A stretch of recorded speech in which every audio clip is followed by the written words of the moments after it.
Catalan writer with 20 working languages, and this is where we talk about languages and language learning and all sorts of other stuff, and we play games. This is Elise with an update on the ongoing Inessa Armand translation project. We now have 37 of the 38 extant essays and speeches by Inessa Armand translated into English for the first time, and we are just short of the halfway mark on the fundraising progress as well. This enrichment of the English language Marxist canon has only been possible with your support, and it's been a real lifeline for me. So anyone who would like to support this project can find links in the description for how to do so, and everybody who has already supported it has my sincerest thanks. Perfect. Okay, 3 of 4. El hospital es... 還元一級の先というのは、本当に誰も知らない字ばっかりでしょうね。私は Okay, we've leveled up and it is time to pick another language. Morfar är tröttare än vanligt. Maten är färdig.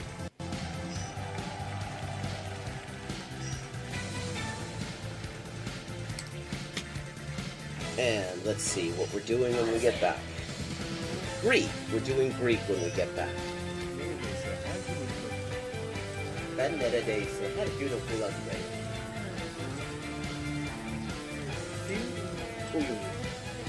Fun fact. Turkish. Hello, Shakespeare. How you doing? Fun fact, in Spanish, the word for bishop in chess is alfil. And that actually comes from Arabic. Fil. The same word fil as this.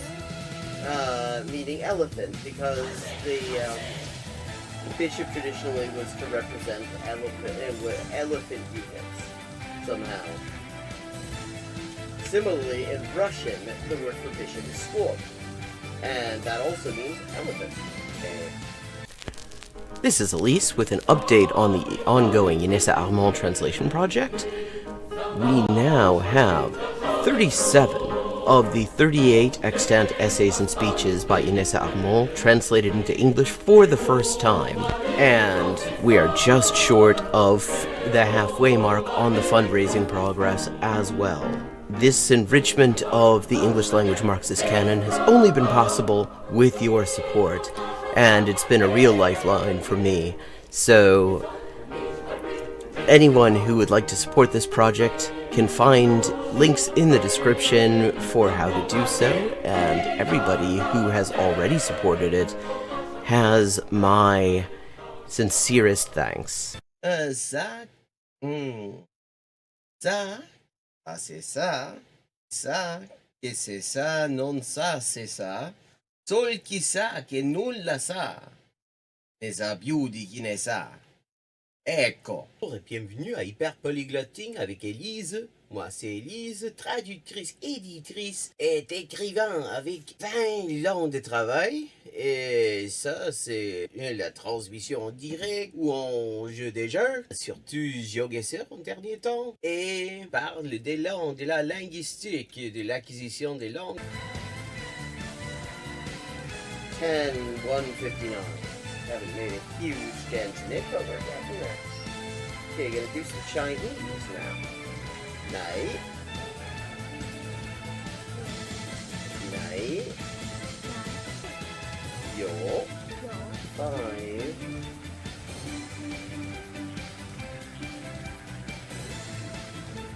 Ducks are drinking wine. Bambas. Bamba, okay, Bambas is duck. Okay, I have now leveled up. Let's see what the XP situation is now. 10,340 out of 12,500. And as always, viewers can choose my next language for me just with a follow and a $5 to my Patreon. Sotto le frasche del capanno 4 gatti grossi stanno. Sotto 4 grossi sassi, 4 grossi e grassi gatti. Un généreux déjeuner régénéré, des généraux dégénérés. Un généreux déjeuner régénéré, des généraux dégénérés. Facile. Sì, ecco, la gente, è la cosa che mi dice la gente, sempre che scoprisce che quante lingue parlo, io sempre avevo l'impressione, diciamo, di che non era così, non era tan così, ma poi, dopo di aver visto qualche poliglota in YouTube, una delle cose che avevo scoperte era giustamente che la metodologia usata da quella gente poliglota che non avevo mai conosciuta prima, era più o meno la stessa metodologia che usavo io. I buy a computer or what? And here's another example. I like to point these out. For this word for or sounds vaguely like Hogun and the Hok in Hogun in Korean or Waku in Japanese, and that appears it is the exact same kind of character. Okay, let me see. Un chasseur sachant chasser, ses chassés sont son chien de chasse. Der dicke Dach. Okay, der dicke Dachdecker deckt dir dein Dach, drum dank dem dicken Dachdecker, dass der dicke Dachdecker dir dein Dach deckt. Hola y bienvenidos al directo de Hyperpolyglotting with Elise.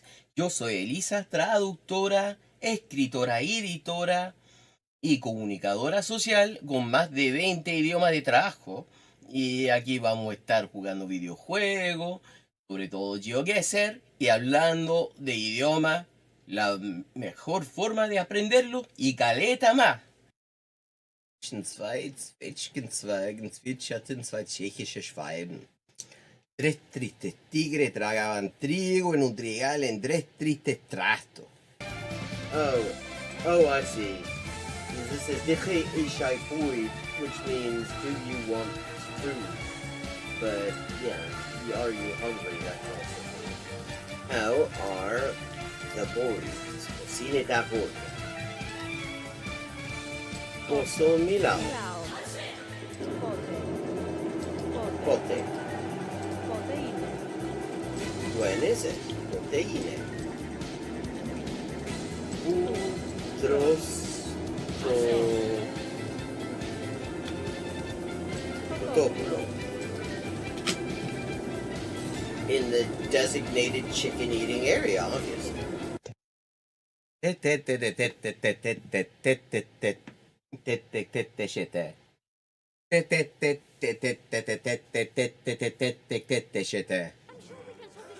Okay, still 3 times I have to defeat him.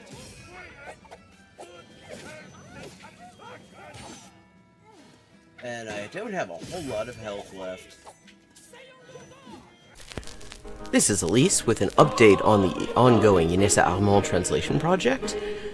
We now have 37 of the 38 extant essays and speeches by Inessa Armand translated into English for the first time. And we are just short of the halfway mark on the fundraising progress as well. This enrichment of the English language Marxist canon has only been possible with your support, and it's been a real lifeline for me. So anyone who would like to support this project can find links in the description for how to do so, and everybody who has already supported it.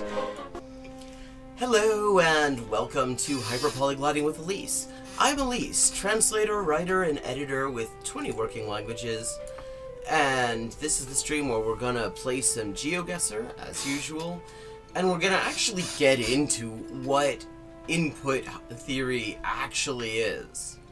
Because after yesterday, I was thinking, it's not just, I mean, for one thing, every single thing that was said in either Evil D's response to Kanguro's shit or Kanguro's shit itself is answered by literally the introduction of the book that I was showing you that's available for free in a PDF on Stephen Krashen's website. But I was thinking I've actually also not done a great job both in like doing the reading and in explaining this stuff for a very, I think, understandable reason, namely, I didn't need to be convinced of it because I had already been convinced of it by experience before I had in fact ever heard of the input hypothesis. That had just been the sort of methods I had gravitated to because they were the methods that I had found worked. So we're gonna keep on looking at that video we were looking at yesterday, but I'm going to also go through the book, one of a number of, I mean, he's got all his publications up for free as PDFs on his website because he doesn't believe in paywalling science, which I really appreciate. So you can find all of them if you go to just go to sdkrashen.com. But I will drop the links to this stuff when we get to that. But right now we're going to play some GeoGuessr. We're going to start out with the daily challenge. How's everybody doing?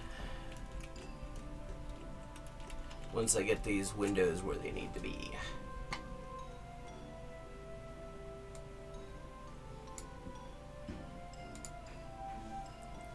Okay, now the real challenge for me is remembering that I'm on a time control here. Because I keep on forgetting that. Okay, we're in the US. That much is clear. This is definitely the US. Beyond that, who knows? You can tell it's the US because the speed limit sign says speed limit, and it is a white rectangle with black text. There are only 2 countries in the world that do that. The US and Canada, but the Canadian ones say maximum because it's the same in French and English both. Okay, this could be a lot of places, really. Okay, I mean, I suppose, this could even be like, there are parts of Ohio this looks like. I'm not sure if PNC is a regional thing. I know it's definitely something you see all over Ohio. Salem Apothecary. This be Salem, Mass? I mean, some of the buildings kind of make me think that. Wait, no, Salem, Indiana. Okay. There's so much. Okay, let's just say someplace around there. 4607. Not a bad start. Not a bad start. Okay. 장마당 곰탕. 수요기. 오케이. 이는 남조선입니다. 장마당이라네. 장마당이란 복력 용어 있는데 남조선에서 시장이래. 장마당 is actually a North Korean term for like a marketplace. They don't call that in the South, but this is very clearly South Korea. For one thing, there isn't Google Street View in the DPRK. So we are someplace in South Korea. I'm gonna say probably near a major city. I'm gonna say, maybe, okay, where's Seoul? So I'm gonna say someplace in the Seoul area. I wasn't wrong. It's not 4916. You don't get Korea very often, and there is a reason for that. Because Korea censors their maps. South Korea censors their maps. And so they're not allowed, Google is not allowed access to their GIS, their Geographical Information Systems data, because Google refuses to censor it the way they want to. This is why you can't get driving directions in Google driving directions in South Korea. Okay, we got tropical, we've got, what is that? Looks like maybe Sinhala. I'm gonna say Sri Lanka. Someplace in Sri Lanka. I wasn't wrong, 49.33. This is like the best I've done on a daily challenge.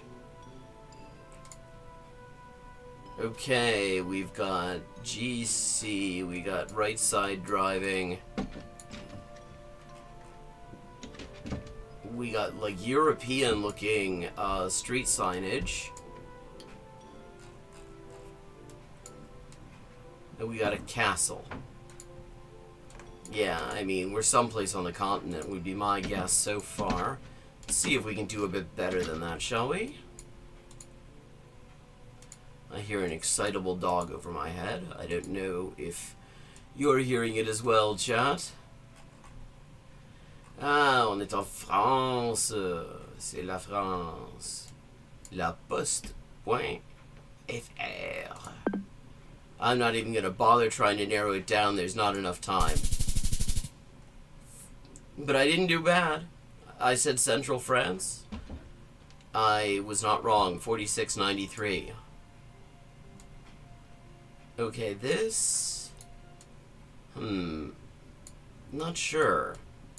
These markings... Okay, we got vineyards, it looks like. We got markings that immediately make me think Britain. Mesnivr. Nie Velkobritannia. Mesnivr. Ja mislim da to je Hrvatska.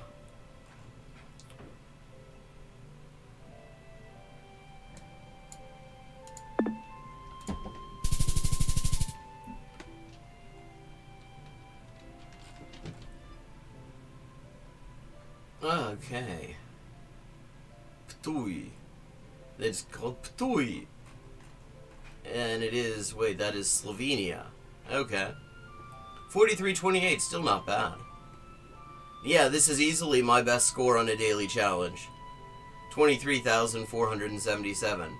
Like, that is in the range that I normally do on just a regular timed. Hey, Hogsnout. I'm in the top 13% this time. There's a lesson to be had about how I play World, I suppose, as well. Because this is on the level that I get when I'm playing without a time control. 1680 out of 12,576. Not bad. Not bad. Okay, let's see. We got classic maps. We're going to do some World.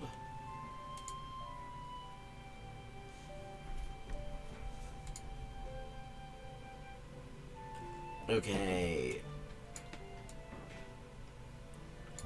Damn it, you can't see the top level domain. Something makes me think Britain or Ireland. Even though these houses don't look like Britain or Ireland. Okay, yeah, English in the street signs.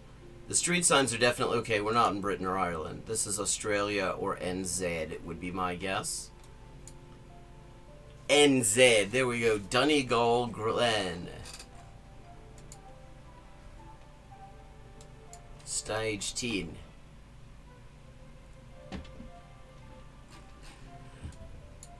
Okay, so we are in NZ, in Aotearoa.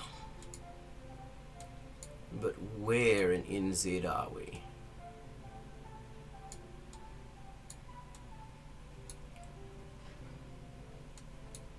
Can we see the water? I don't see the water. Not... Okay, well, I mean, maybe we see the water on the other side of that hill. Hogsnout, Riveroon, good to see you all.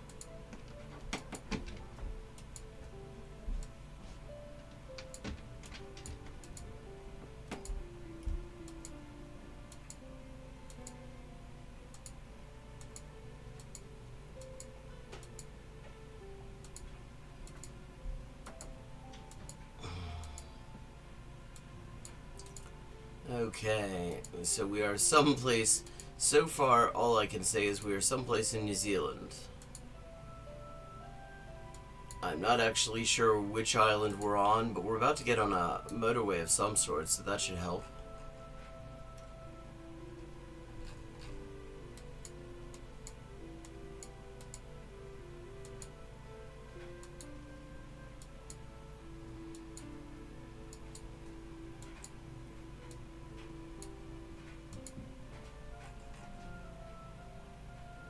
Mm-hmm.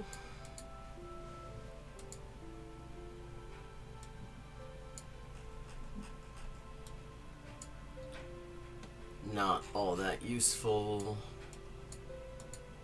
Their street signage is a weird mix of the international standard and stuff that looks very US.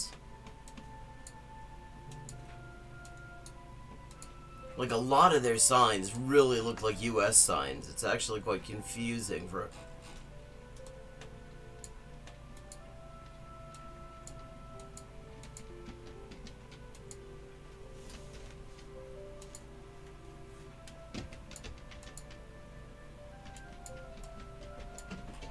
Old Tristan, Papakura, Clevedon, Flatbush, Whitford. None of those place names mean anything.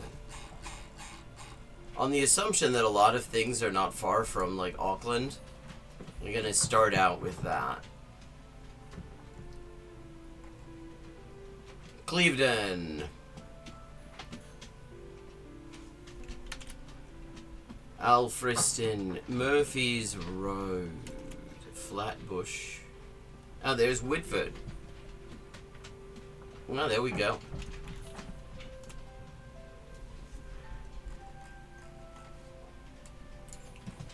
There are not many places in New Zealand that would actually run to a housing estate like this Donegal Glen place.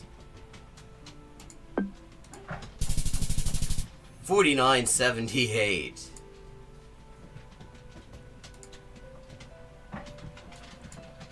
Okay. This feels kind of continental. Hard to say for sure, though.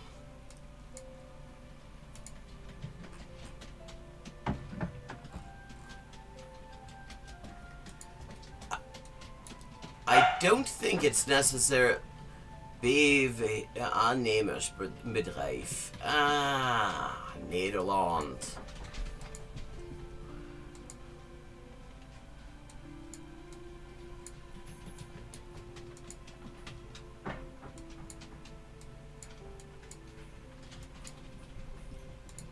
Goed.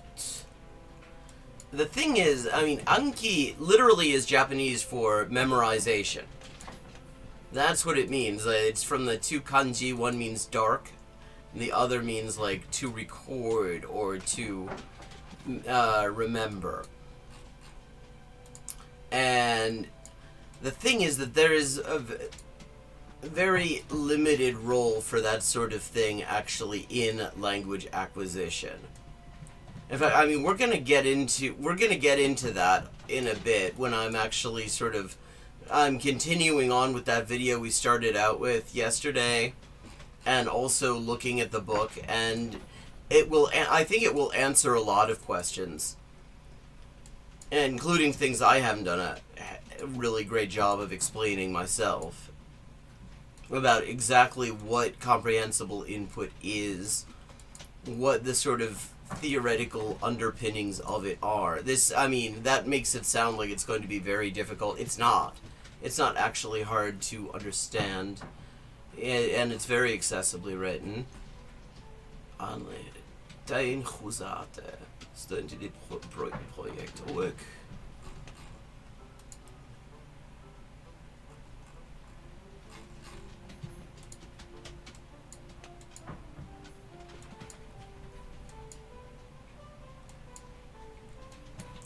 Is when you understand the thinking behind it, when you understand the basic ideas behind it, it all begins to make sense why it comes to the conclusions that it does about what things are worth investing time and effort in and what things probably aren't.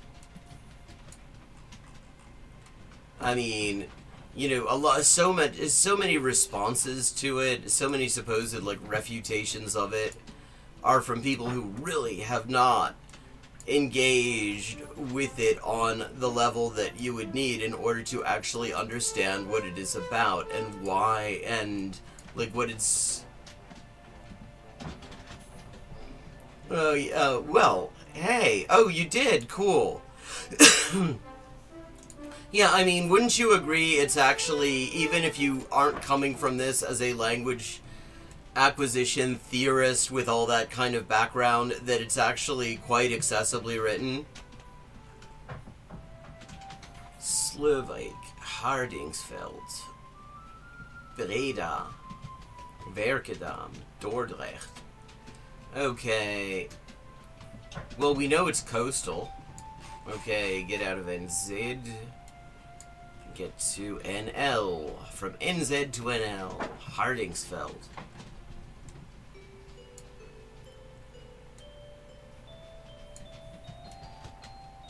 Thing is, there's actually kind of a lot of coastline. I mean, like, the Netherlands is kind of waterlogged, really.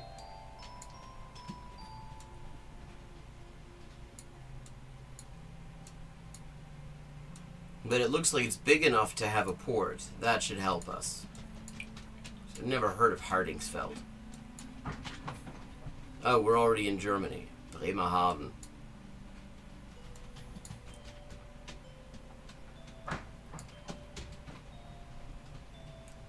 Yeah, it is overwhelming, and I think it's actually good to take some time and really understand what these things...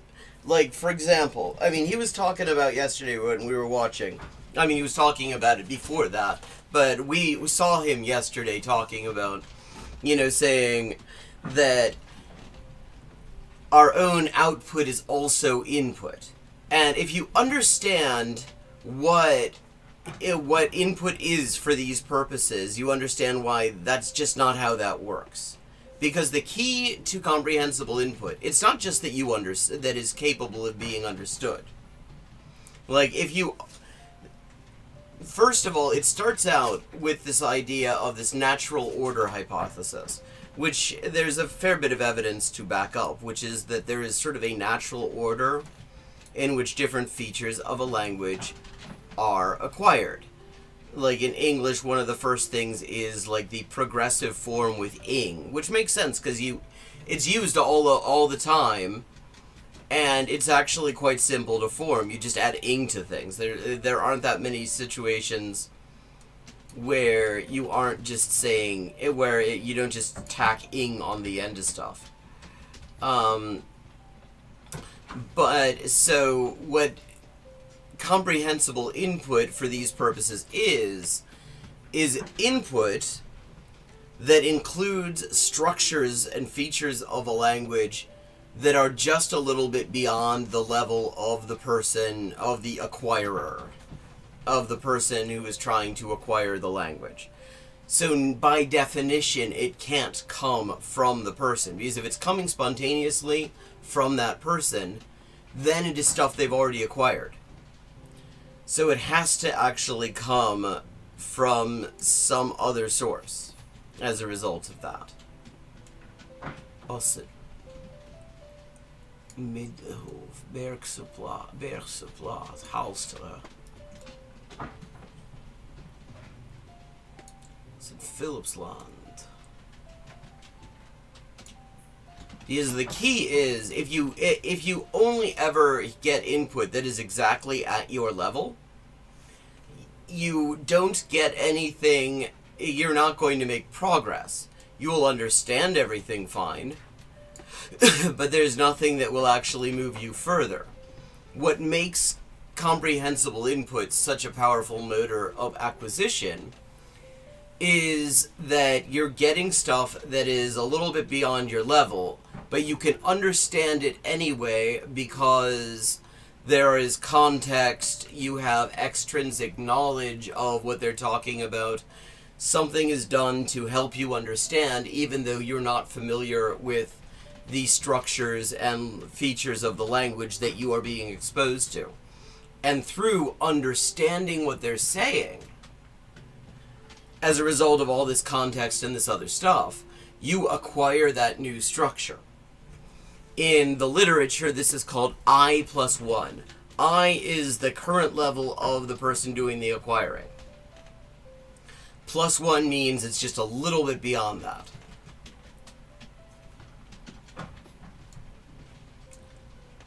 Werkendam Dordrecht.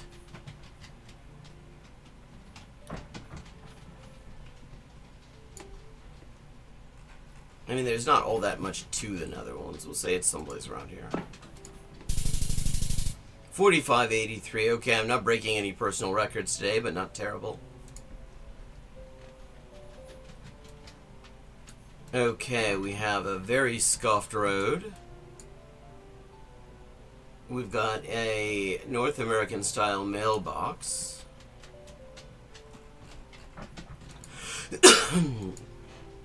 That is why stuff like how-to videos is so good. And instructional material on stuff you actually already largely know how to do. Because then you have all that extrinsic knowledge, all of that context that is being brought to bear. So when you run into, okay, it says speed limit 10, we are in the US. When you are exposed to unfamiliar structures, unfamiliar features of the language, you have a much better chance of understanding what's going on. And once you understand what's going on, your brain begins to unconsciously make space for that structure. And as you begin to become familiar with that structure more and more comfortable with it, you're okay. 813 Charleston. They're two. Oh, sorry about that. I need one of those fucking Ethan Klein buttons, but for sneezing.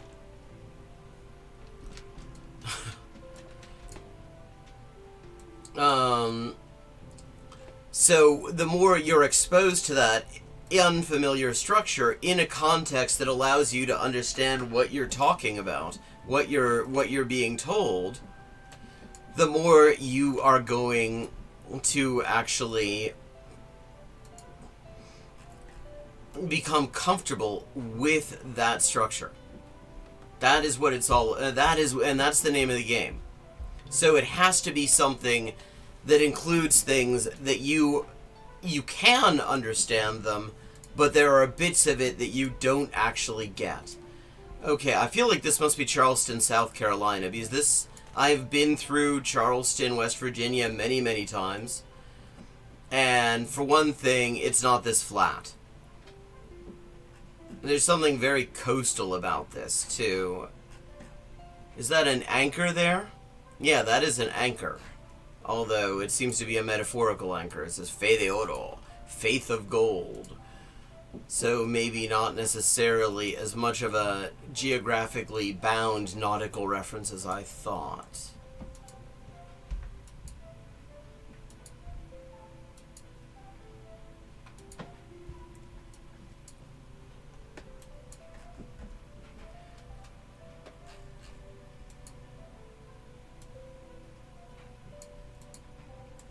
I mean, somewhere around here.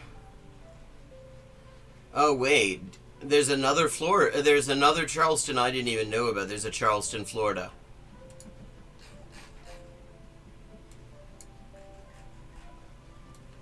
Too many damn Charlestons.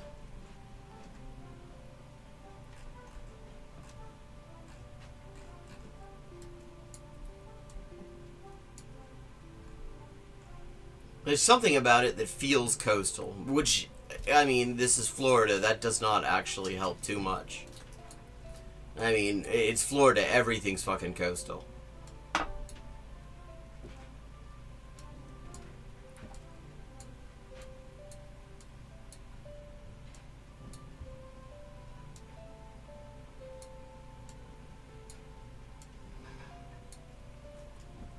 Mims. New Smyrna Beach, Port Orange.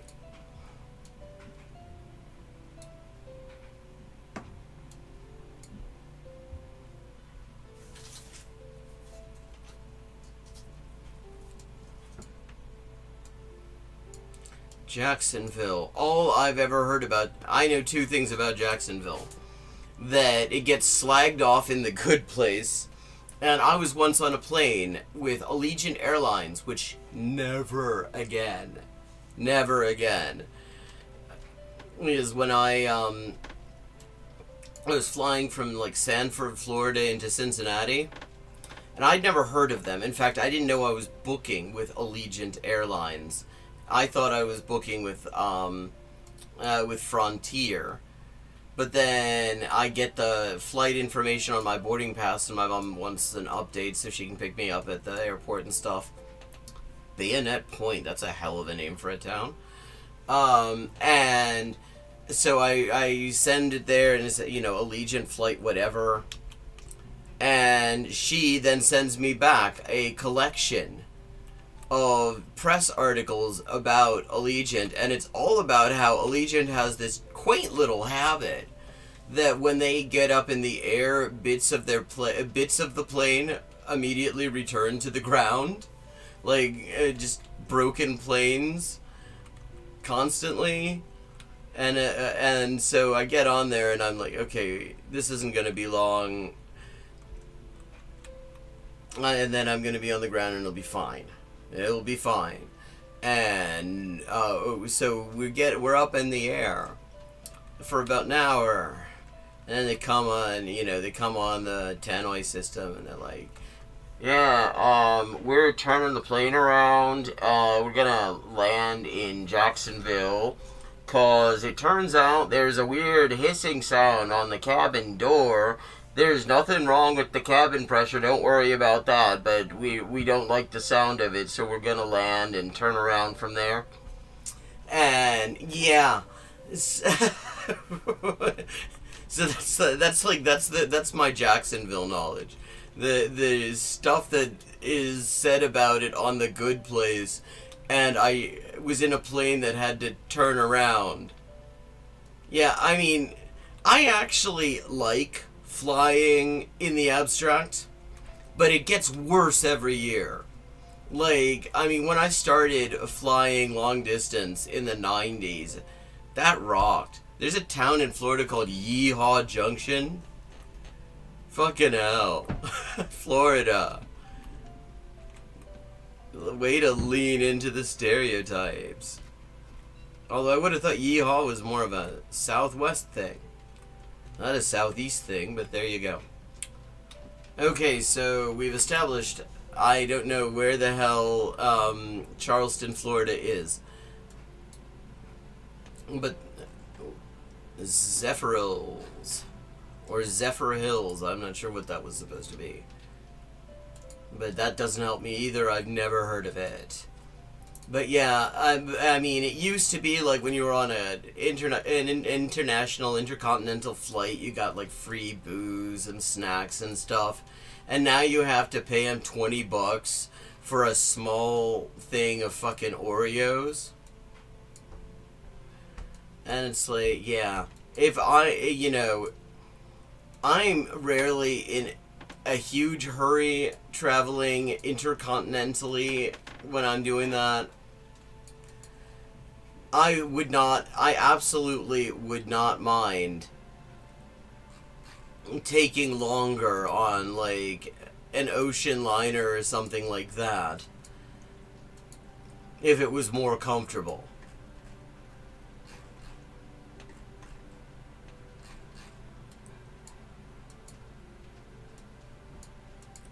I mean, same with like high-speed rail. Like, if there was functioning high-speed rail in this country, if there was any high-speed rail in this country, I probably wouldn't fly anywhere, within North America. Because it really would not be needed. You'd be able to get to a lot of places roughly in the amount of time it takes to fly there.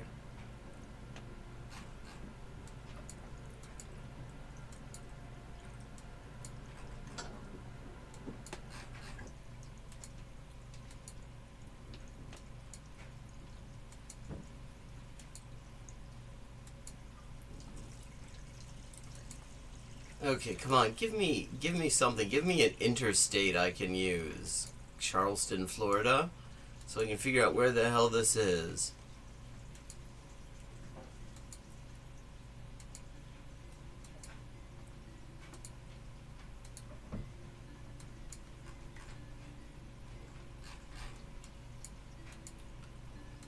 You have to be very careful with signage to do with CPAP, because if you put it in all caps without a hyphen, a lot of the time from certain angles it looks like it says crap. Okay, yeah, Zephyr Hills, I guess it must be. Well, not that that helps us any. Hello, Sean. How you doing?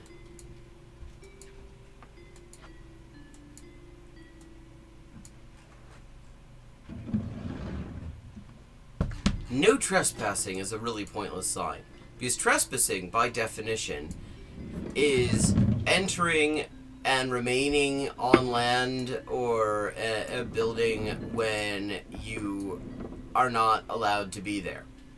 That is literally the definition. So saying that you're not allowed to be there when you're not allowed to be there does not actually add anything. Wait, State Route 54. That could help. State Route 54. There's State Route 44. Let's see, can we find 54?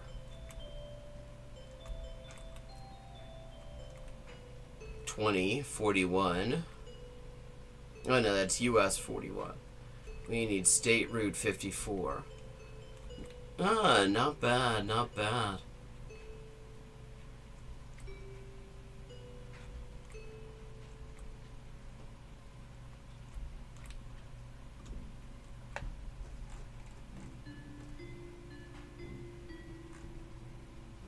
$83, $98.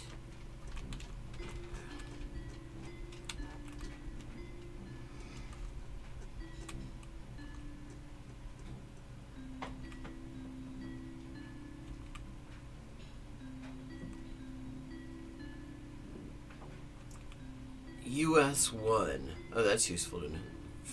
There's a town in Florida called Frostproof. Like, have they ever had to prove that in Florida? In South Florida, no less. I have a feeling that they've been just resting on their laurels. Nobody has actually tested whether it is frostproof, because they're in southern Florida. How much frost do they even get?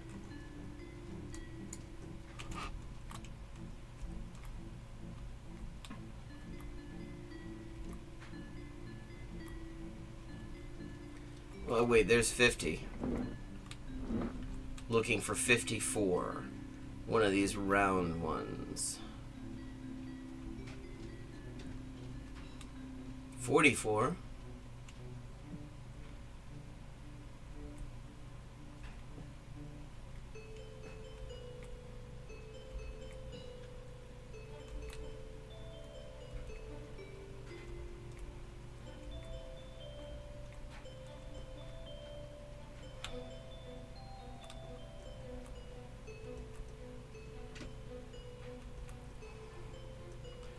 $100, 228, 10, 105.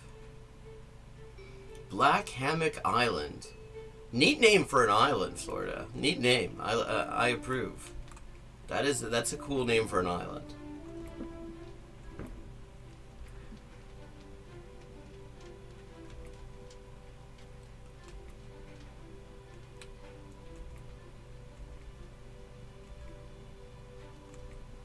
Okay, 61.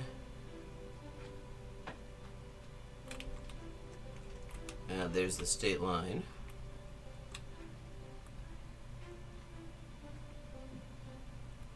Lake Mystic. Neat name as well, actually.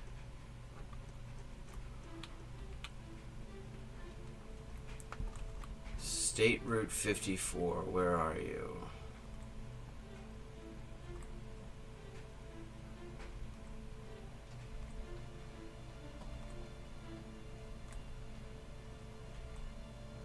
$87.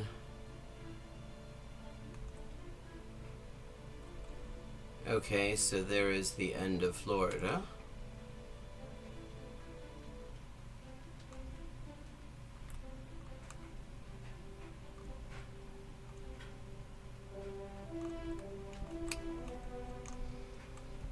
Not quite understanding their state route numbering system here.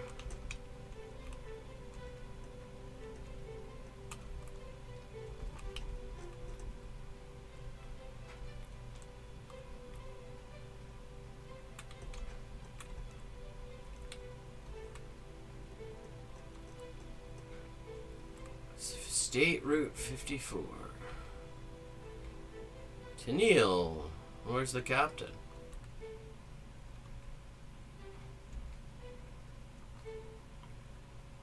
Otter Creek, Gulf Hammock, Goethe State Forest. Like, is Mephistopheles there? Is State Route 40, 35, 44. Krumakuchi and Lakuchi.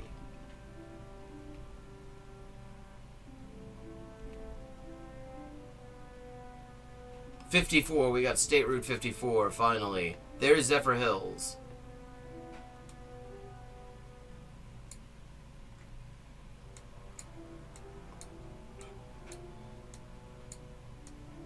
Land O'Lakes is in the Butter Place?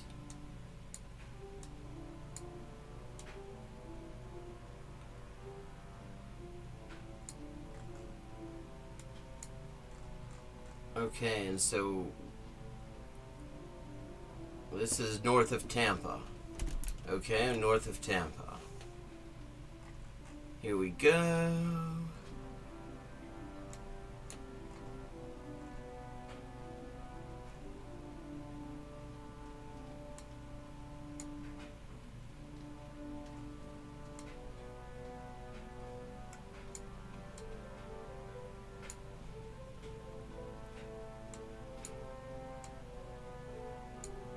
Twin Lake.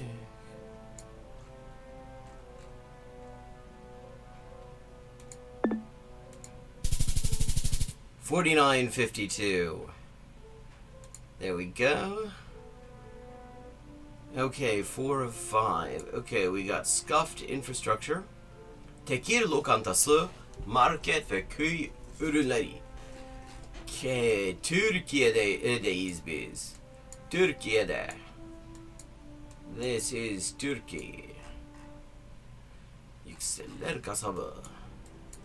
Okay, but that's actually a kind of a large place. There is a lot of Turkey.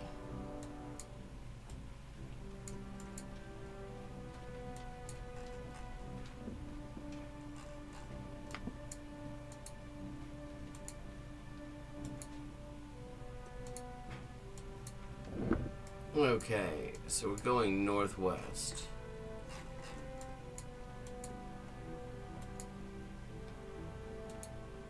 We're going towards sort of dry mountains, which doesn't help a whole lot because that kind of describes a lot of Turkey.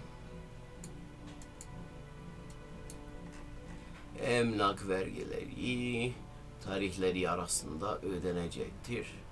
Lütfen emlak vergilerimizi ödeyelim. Vergi is some kind of taxes. Vergi, it's vermek in Turkish means to give. And when you have that gi to the end of things, that means a thing that is done with the verb, a thing that that verb is done to. So, vergiler is things that need to be given, i.e., taxes. Maraş Paşa.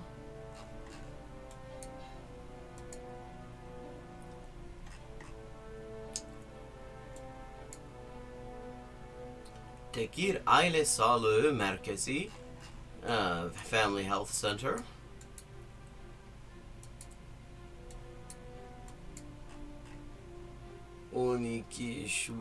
Şubat Belediyesi 12 Şubat Belediyesi Tekir Anadolu İmam Hatip Lisesi. That is a school. High school. Okay, so we are in Anatolia. That is the one thing I got out of that. Anadolu.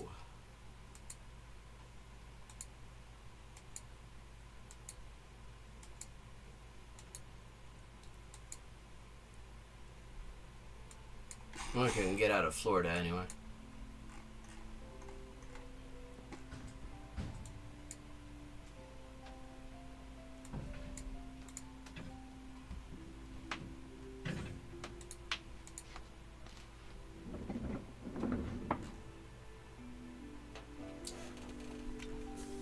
Okay.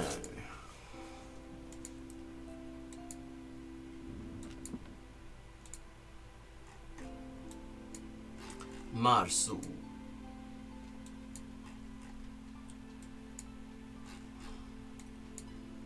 Okay, so we're in some mountainous part of Anatolia. A very mountainous part of Anatolia.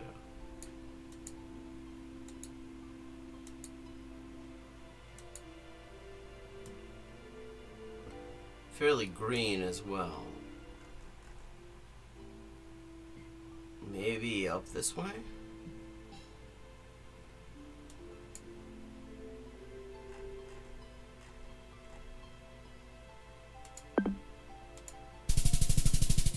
No.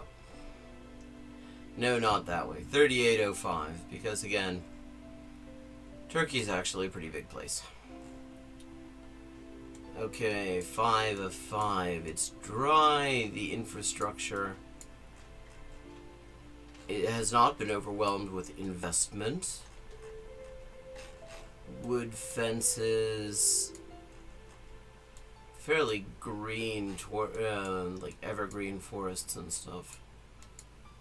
Okay, so let's see if we can find something that tells us where we are. This tells us what language they speak wherever this is. You can kind of, if I know that, I can kind of figure out the rest.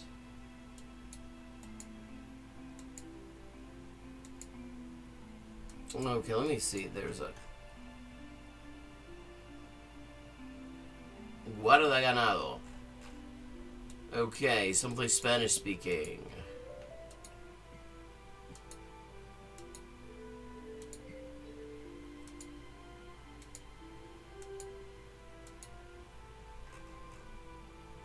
Could this be Patagonia?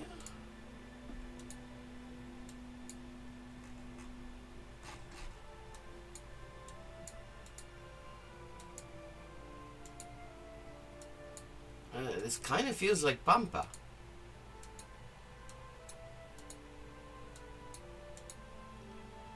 And there's certainly a lot of ganadero in La Pampa.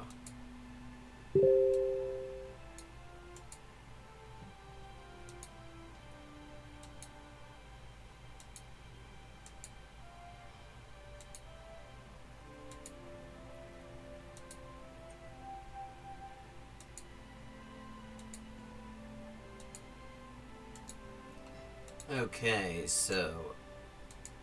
But on the other hand, I'm not sure those signs fit Patagonia.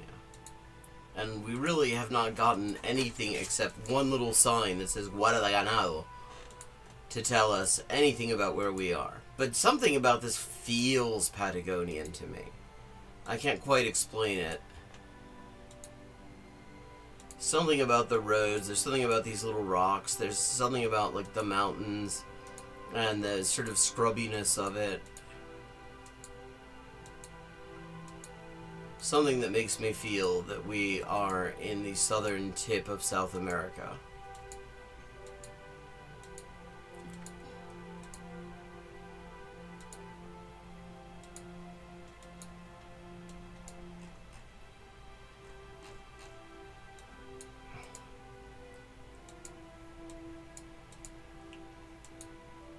General lack of signposting, but that doesn't necessarily mean a lot. Actually, Argentina and Chile are better at signposting than a lot of places in South America. Quantitatively, anyway. Let's see. We are definitely out in the sticks, that much is clear. Estamos en el campo, pero sigo sospechando.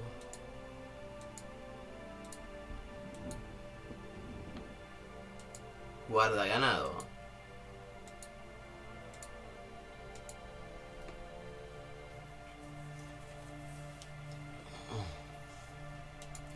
Yeah. The more we go on, the more this feels Patagonian.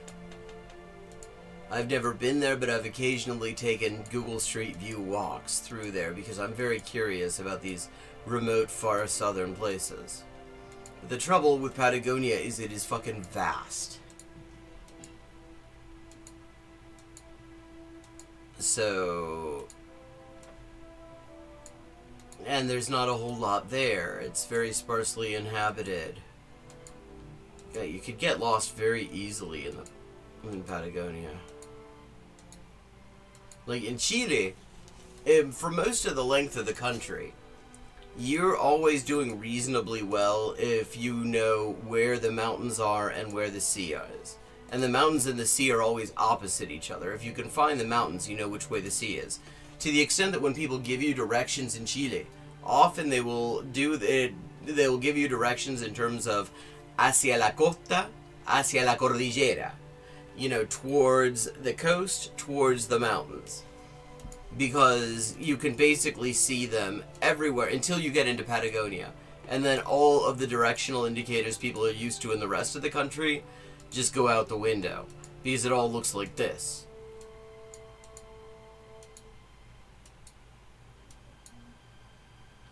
Wait, was that a sign that said something?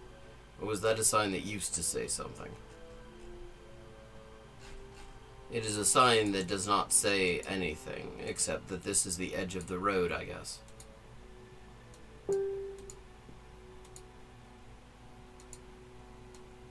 God, there is a lot of it. Yeah, amazing. I mean, look at these skies. The sky is huge.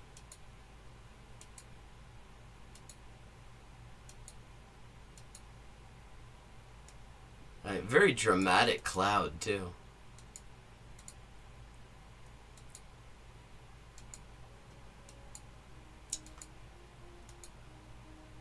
You wouldn't want to run out of fuel around here.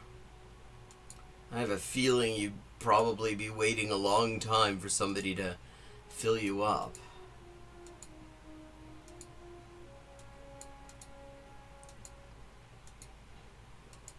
Seems like the sort of place where people bring a spare canister.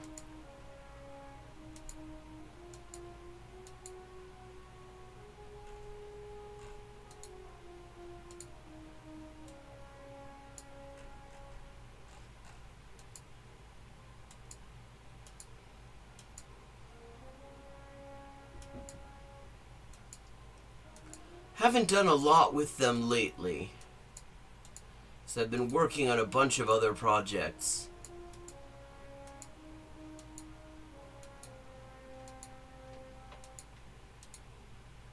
I have a million different little projects I'm working on. There's a video that I'm hoping I'm going to be able to finish tomorrow for this channel.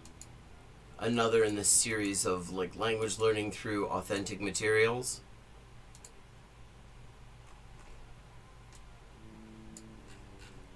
I've begun work on it the other day, and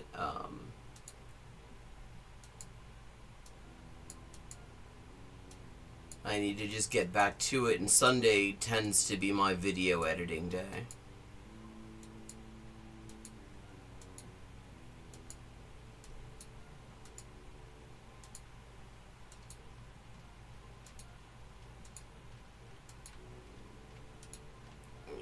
Are they ever going to tell me give me a single sign other than guarda ganado? Like, I've already figured out that there's lots of livestock around here.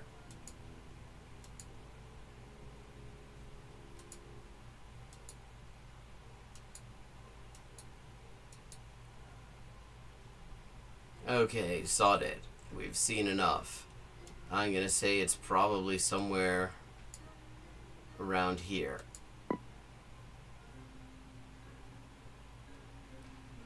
Oh, that's cool. Oh, I was not far. I was actually right that we were in Patagonia. I was just not far enough south. 22,461. Yeah, I mean, I love to just walk around random interesting places in Google Street View to just see what I see.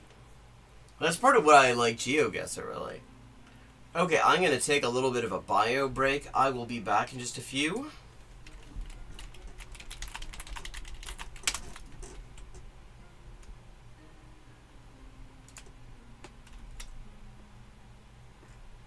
Hi, and welcome to Hyperpolyglotting with Elise. I am Elise, translator, editor, and writer with 20 working languages, and this is where we talk about languages and language learning and all sorts of other stuff, and we play games. This is Elise with an update on the ongoing Inessa Armand translation project. We now have 37 of the 38 extant essays and speeches by Inessa Armand translated into English for the first time. And we are just short of the halfway mark on the fundraising progress as well. This enrichment of the English language Marxist canon has only been possible with your support, and it's been a real lifeline for me. So anyone who would like to support this project can find links in the description for how to do so, and everybody who has already supported it has my sincerest thanks. Perfect. Okay, 3 of 4. El hospital es... 還元一級の先というのは、本当に誰も知らない字ばっかりでしょうね。私は Okay, we've leveled up and it is time to pick another language. Mordfar tröttare än vanligt. Maten är färdig.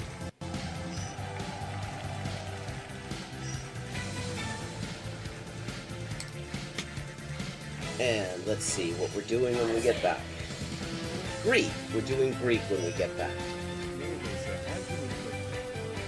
Ben neredeyse her gün okula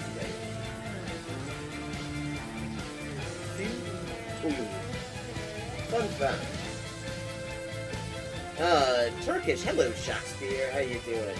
Fun fact, in Spanish, the word for bishop in chess is alfil. And that actually comes from Arabic. Fil. The same word fil as this. Meaning elephant, because the bishop traditionally was to represent elephant units somehow. Similarly, in Russian, the word for bishop is sword, and that also means elephant. Okay. This is Elise with an update on the ongoing Inessa Armand translation project. We now have 37 of the 38 extant essays and speeches by Inessa Armand translated into English for the first time, and we are just short of the halfway mark on the fundraising progress as well. This enrichment of the English language Marxist canon has only been possible with your support, and it's been a real lifeline for me. So anyone who would like to support this project can find links in the description for how to do so, and everybody who has already supported it has my sincerest thanks. Ça, c'est ça, que c'est ça, non ça, c'est ça, sol qui sa, que nulla sa, ne sa più di chi ne sa. Ecco. Bonjour et bienvenue à Hyperpolyglotting avec Elise. Moi, c'est Elise, traductrice, éditrice et écrivain avec 20 ans de travail. Et ça, c'est la transmission en direct ou en jeu des jeux, surtout GeoGuessr en dernier temps. Et parle des langues, de la linguistique, de l'acquisition des langues. 10-159. Haven't made a huge dent in it, but we're getting there. Okay, gonna do some Chinese now. Night. Night. Fun. Bien. Yo. 5.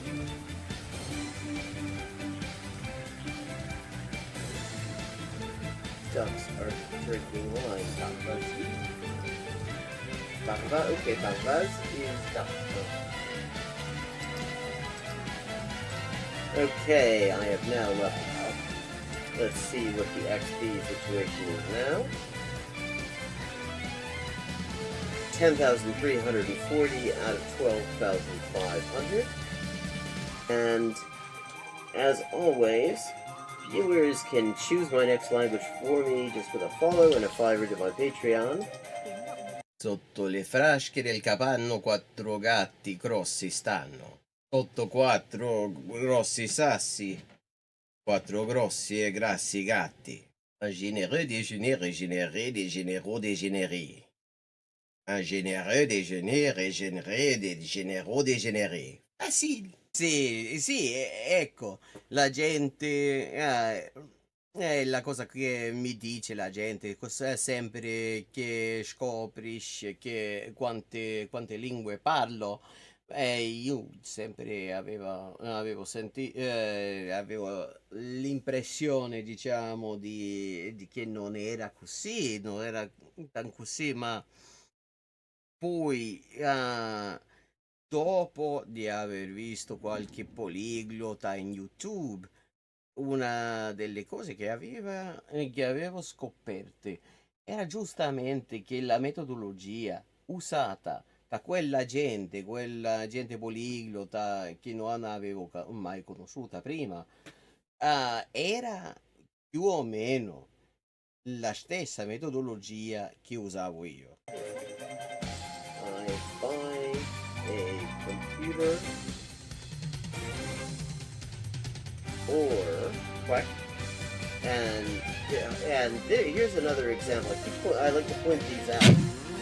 For this word for or, what sounds vaguely like Hogun and the Hok in Hogun in Korean or Waku in Japanese, and that means it is the exact same kind of character.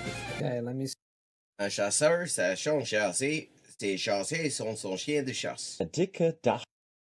Okay, der dicke Dachdecker deckt dir dein Dach, drum dank dem dicken Dachdecker, dass der dicke Dachdecker dir dein Dach deckt. Hola y bienvenidos al directo de Hyperpolyglotting with Elise. Yo soy Elisa, traductora, escritora y editora y comunicadora social con más de 20 idiomas de trabajo. Y aquí vamos a estar jugando videojuegos, sobre todo GeoGuessr, y hablando de idioma, la mejor forma de aprenderlo y caleta más. Zwei Zwetschgenzweigen zwitscherten zwei tschechische Schwalben. Tres tristes tigres tragaban trigo en un trigal en tres tristes trastos. Oh, I see. This is Diche Ishai Fui, which means, do you want food? But, yeah, are you hungry? That's also. How are the boys? Cine da boy. Posso Milao. Pote. Buenese. Proteine.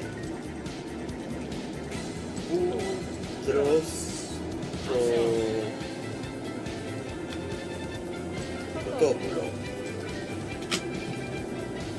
In the designated chicken eating area, obviously.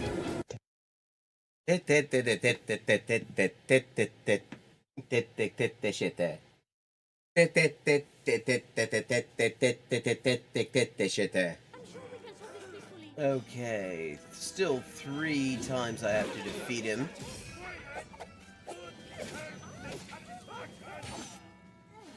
And I don't have a whole lot. Okay, so I'm back. You may have noticed. And as I said, I'd like to just resume what we were looking at yesterday. And you'll see I've actually got the book up right here. And hang on, I meant to get the link for this beforehand. There we go. For anyone who wants to follow along at home and doesn't already have the link, here you go. It starts at page 17 of the PDF, the section that we're talking about. And what gets me about this, I have to say, is like Evil D, when he's doing these like investigations, these polyglot investigations and things, there's a certain amount of rigor that goes into that, like in terms of like there's a lot of detail. I have a lot of critiques of it, but you can't say that he isn't thorough. But if he were to apply that to actually understanding the subject at hand here in this video, it would improve things. It would improve the quality of what he's doing no end in this. So I'm going to back it up a little bit.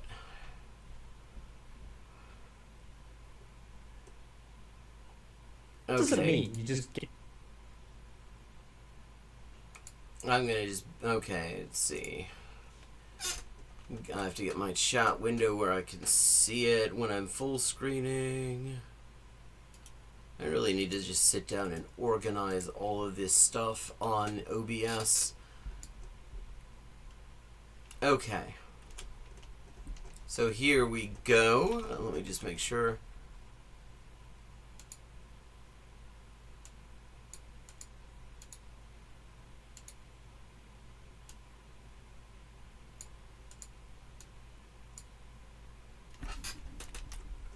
That's okay. Where's...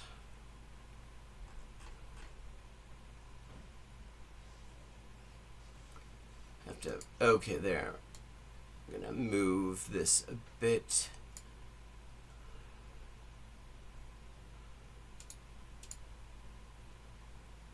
Don't want too much overlap here. Okay. There we are. Same scenario with the exact same type of people talking about the exact same things. You're literally not going to have like an equal amount in the language, and you could type of thing. It's actually quite strange because you're in a country where you would think they would definitely need to learn English. Okay, so what he's talking about here is some of the people that he works with are like Chinese Australians who live in a community where they actually do not need English in their daily life for the most part. They, pretty much all of their daily interactions are sources of Chinese comprehensible input. So he's saying that it actually, motivation is an issue, explaining to them why it's useful, to even know English, because they just, in their experience, they don't really need it. And this is actually, it's worth noting, this is the sort of situation that is discussed in the literature about the input hypothesis. This difference between situations where the person doing the acquiring is in what's called a second language situation, where actually when they're outside of the classroom, they're actually hearing this language they're hearing the language that they're trying to acquire in the classroom. Like if you're in like most parts of, say, the US, most English-speaking places, and the language that your target language is English, then you have English input coming at you from all directions, even whether inside of the classroom or out. But then there's what's called a foreign language setting, where actually the classroom is the main source of any kind of input at all, comprehensible or otherwise, in the target language. So what he's talking about actually is a case of the latter. It is, even though you would think it is normally what it would be called a second language situation, it is actually more akin to a foreign language situation, where the main source of English input that these students are exposed to is actually like his classes, is what he's talking about here. And this is just one example of asymmetrical bilingualism. Yeah, okay. So what Kanguro was doing there was essentializing what are sometimes called receptive bilinguals. These are people who acquire to a certain extent their parents' language at home, but they are surrounded by a different language the minute they leave the house. You know, in school, on TV, in the neighborhood. And so they develop a certain passive knowledge of their parents' language to the extent that they at least understand a lot of what their parents are saying, but they never actually acquire it to the extent of being able to speak it for various reasons. And now this is what is in the literature called the silent period. And we're just going to look at that real quick. There, because this section, I mean, like, literally, when I say that you could actually debunk a lot of what Kanguro is saying, if you just read the introduction to this book, I'm serious, because he has a chapter called 5 Hypotheses. So let me find where the like, all of this stuff is addressed here. I have to find the silent period. There's a section specifically talking about this.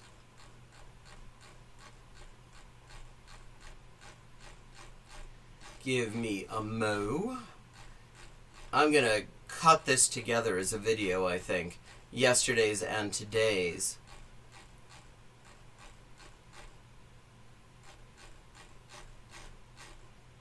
Effective filter. The effective filter is like emotional, essentially sort of emotional psychological barriers to acquisition, which is something that tends to be more of an issue in older learners. Exposure variables. Damn it. I mean, there's a whole section talking about the silent period within this chapter, and I just have to find it here. Age. Acculturation. Maybe I skipped it. Maybe I...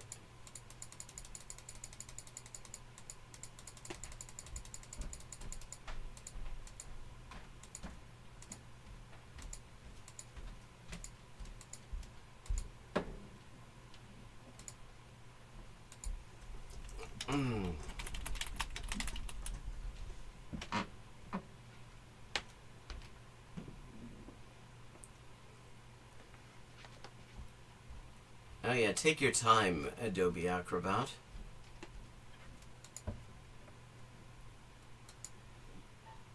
Okay. Here we are. I was looking for a higher level heading.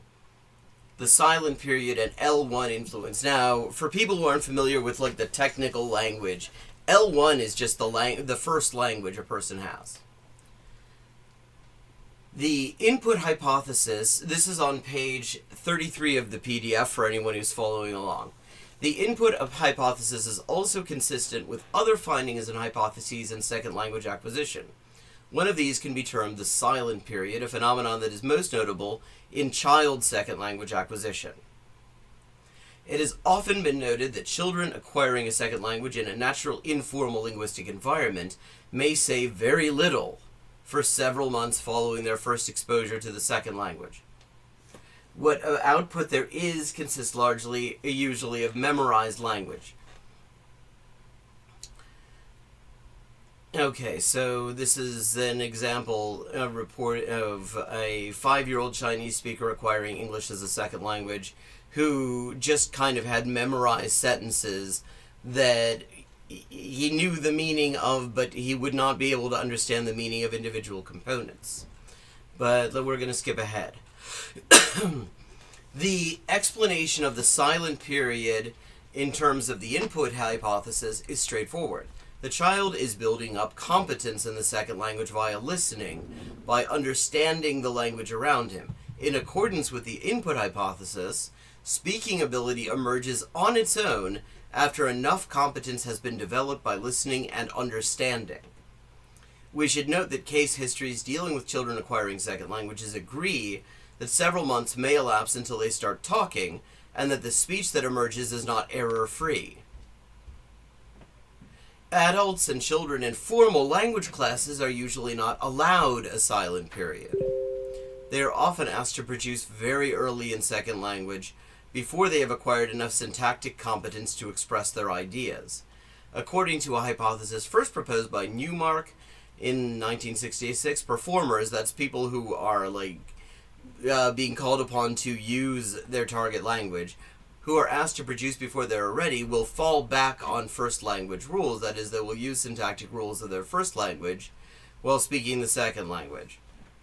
So, like, if you've got somebody who's picking up Spanish as a second language, as an English speaker, and they are expected for some reason to speak in Spanish before they have overcome the silent period, they will often substitute in, like, what they know of English in order to try to string together some words because they're not quite ready to do it.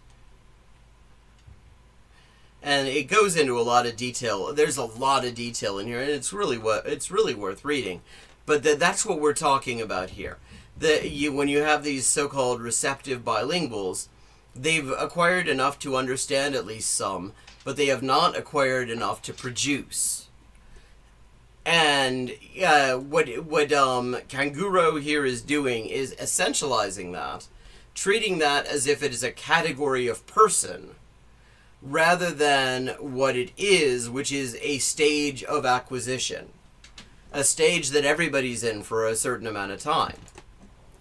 In fact, in general, bilingualism is misunderstood. It is including by Kanguro, it's worth noting. Extremely rare that people who speak 2 or more languages will have equal abilities in all of them. Well, I mean, it depends on what you mean by equal.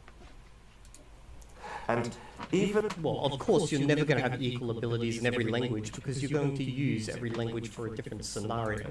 Hogsnout has My friend lived in Japan with her family as a baby and ended up acquiring Japanese before English or Spanish because it was spoken on TV and at her daycare, and her parents had to discourage her from speaking Japanese at home and encourage her to speak English or Spanish because she would be asking for food and get frustrated when they didn't understand her.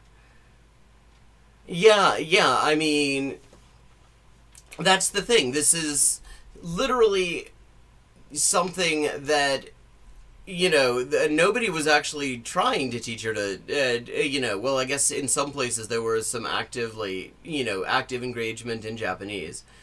But yeah, I mean, that's how it works. It's like you just put somebody in an environment where they're constantly being bombarded with messages that are somewhat at their level. And this is something that's also talked about in this chapter. It talks about caretaker speech and foreigner speech. What these are modifications of the target language in order for the listener who is just beginning to acquire to have a better chance at understanding what's being said. So, simplifications, because people tend to simplify their speech when talking to little kids and when talking to foreigners who obviously have limited competency in the language. And this increases the likelihood that they will actually understand the message and start to actually acquire based on that, even if the structure is currently beyond their level.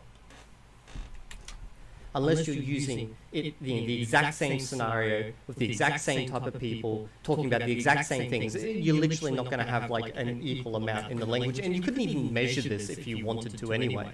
I mean, I guess you could. If you were to do testing in a much more sophisticated way than it's normally done, and if you were to test people specifically on their competence in the topics they actually talk about, rather than, some sort of broad scattershot approach where you are being tested on just sort of general knowledge of the language, then you could probably do something like that. It wouldn't be impossible to do an assessment like that, but there are limitations to assessments in general, and standardized testing often is more a test of your ability to do standardized tests than it is of the thing that's supposedly being tested. This is a well-known fact, and also totally natural.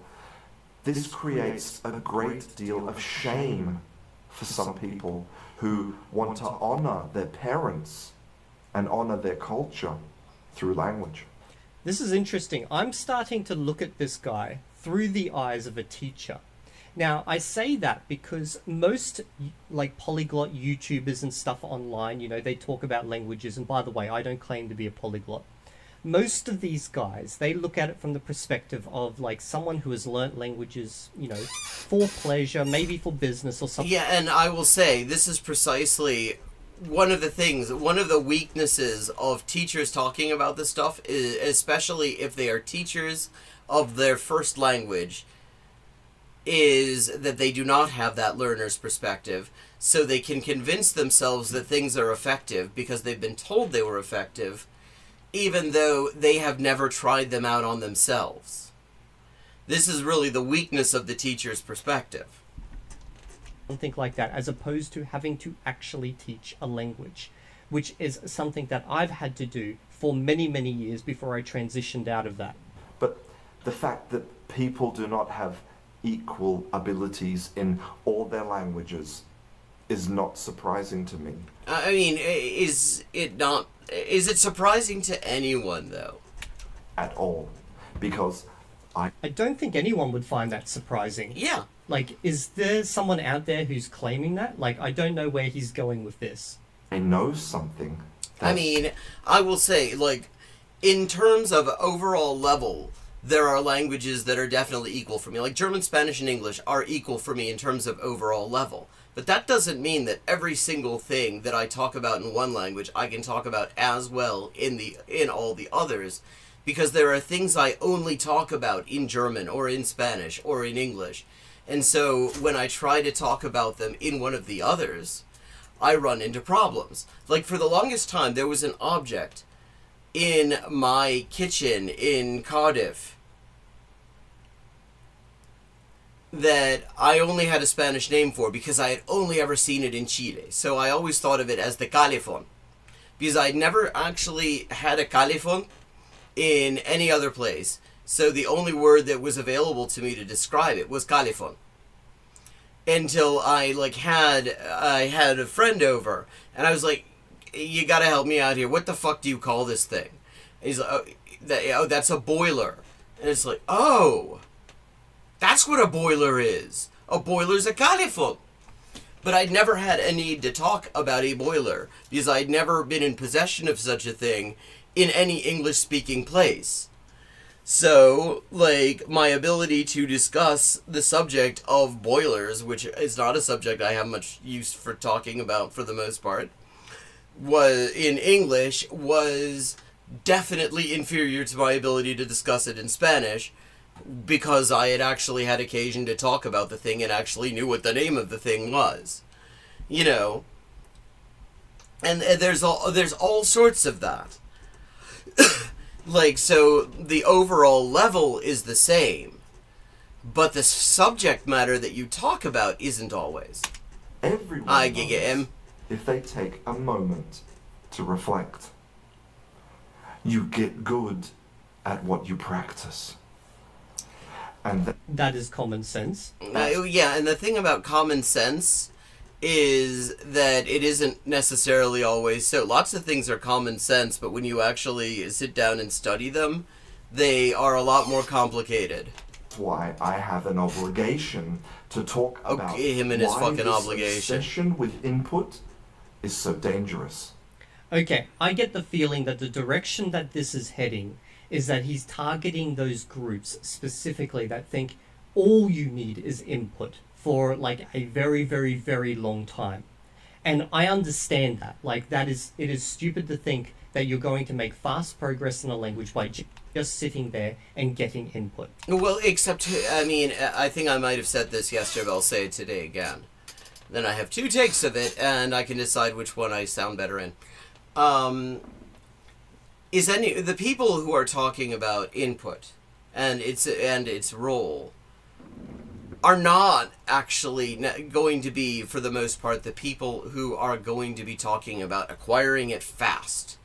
Because the point is actually that a certain amount of patience is needed. That there are stages, natural stages, that this process goes through. That, you can help it along quantitatively by exposing yourself to a lot of optimal input in a psychological environment that allows you to really engage with it, but that you have to have patience with yourself. So the idea, I mean, I don't think people who are saying that, really, the people who are really talking about the role of input do not tend to be the people who are saying that you can do it really, really fast. You know, sometimes you'll have people who will do that as like a gag, as a challenge for a YouTube channel or something like that. I know Days and Words did that, Lamont from Sydney, just to see how well it worked. But the people who are really, who tend to be the ones talking about you can do this really fast, generally have some sort of like snake oil method that does not have a lot at all to do with input that they're selling. So Now, again, at the end of the day, it depends what you want to do with the language. If all you care about is watching movies and you don't want to speak the language, then yeah, great. But from what I can see here, he's talking at this as the perspective of a teacher with the students, and obviously the students want to learn and possibly, most likely, speak the language. Because it doesn't explain the full story. And I mean, if you actually know, if you've actually read about this stuff, then it actually explains a hell of a lot more than either of these two guys seem to realize. That is a big problem with both of these. Neither of them actually seem to know what the input hypothesis is. I mean, I give a lot more charity towards Evil D here because he shows a certain amount of rigor in a lot of the things that he does. And he does not come... But, I mean, Kanguro comes off as a fucking snake oil salesman. Like, his whole thing, I'm obligated to tell you about how dangerous this idea is. And, yeah, I mean, you know, this fucking speaking truth to power when it actually, the real money in language learning, the billion-dollar industry, is not in input-based stuff. It is in the sort of stuff that, that Kanguro does. I feel like he would actually benefit from reading this stuff to understand it. I don't feel that way about Kanguro. I think Kanguro is just full of shit, to be honest. That is my assessment. I don't know anything about him other than his self-presentation, and his self-presentation just does not impress me. Evil D, I think, seems like somebody who actually kind of cares about getting things right. He does not strike me in the same way as trying to sell something. And I think really, if he watches this, like, go and read this chapter that we're looking over. It will answer a lot of questions, because a lot of this stuff is done in way more detail than you seem to realize, because you only seem to have looked at people talking about it in YouTube. And I will say, mea culpa, I have not done a great job of getting this stuff over either, because there are very key concepts I have never really explained adequately either. And I think that's also true of a lot of people who are trying to popularize input theory. I think mainly it's a problem of definitions. Okay, I'm going to let him explain this in a second, but this is what my thoughts on this are. So Krashen's ideas are correct. However, is either he doesn't know how to enunciate his ideas correctly, because this is what annoyed. I blew my stack yesterday about this, because the thing is, he's assuming that Krashen. It's like he thinks that Krashen is enunciating his ideas in YouTube as if he wasn't a published academic with a whole body of work that you can read. That is where I actually went and just Googled his book to find his definitions of this stuff. Said earlier about input and speaking not being a form of input is just completely incorrect. It's not a matter of whether it's a correct or incorrect. Within the theory, input has a specific meaning. And I was explaining this earlier, and I'm going to actually find where he actually explains this.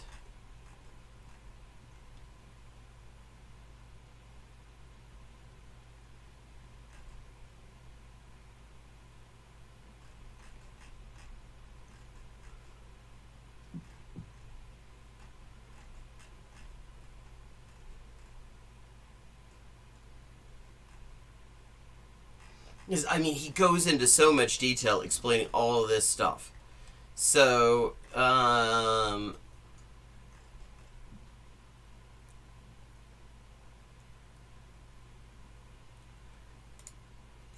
okay, here we go. This, for anyone following along, we're on 27 of the PDF. This is starts with statement of the hypothesis. Let me just make sure.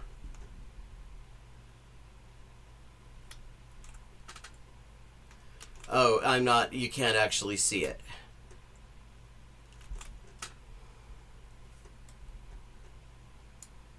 Well, there are some answers we do know. No, I never want to ask AI assistant.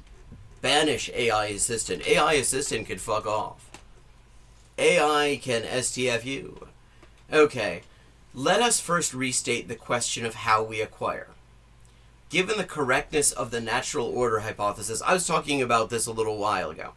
The natural order hypothesis says there are aspects of a language that people just naturally tend to acquire earlier than others.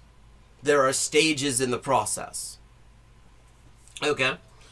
And, I mean, they don't just say this. They've actually looked at this. They've observed learners in different languages, and they've noticed there's certain things they just get sooner than other things. So that is one of the key building blocks for this whole thing. And if you don't understand about that, the rest of it doesn't make any sense at all. So, given the correctness of the natural order hypothesis, which he discusses in detail earlier on in this chapter, including the evidence for it, how do we move from one stage to the other? One stage in the acquisition process. If an acquirer is at stage 4, how can he progress to stage 5? More generally, how do we move from stage I, where I represents a current competence, to I+1, the next level? The input hypothesis makes the following claim. A necessary but not sufficient condition to move from stage I, the current stage, to stage I+1 is that the acquirer understand input that contains I+1. It contains the next level, where understand means that the acquirer is focused on the meaning and not the form of the message. We acquire, in other words, only when we understand language that contains structure that is a little beyond where we are now. How is this possible? How can we understand language that contains structures we have not yet acquired?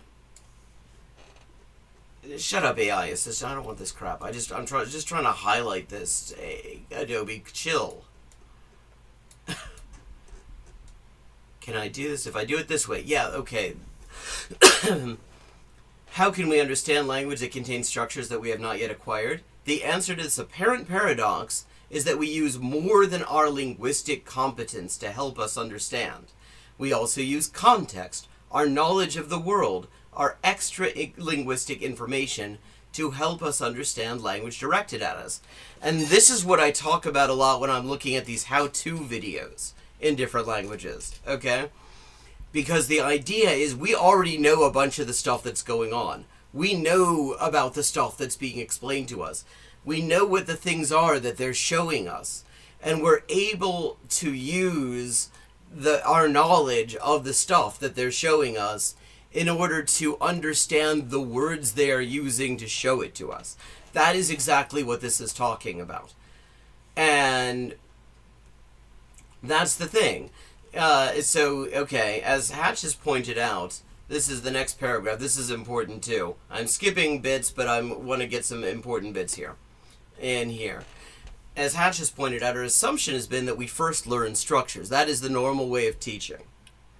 The normal way of teaching is, okay, we're going to learn this goes subject, verb, object, and we then practice using them in communication, and this is how fluency develops. The input hypothesis says the opposite.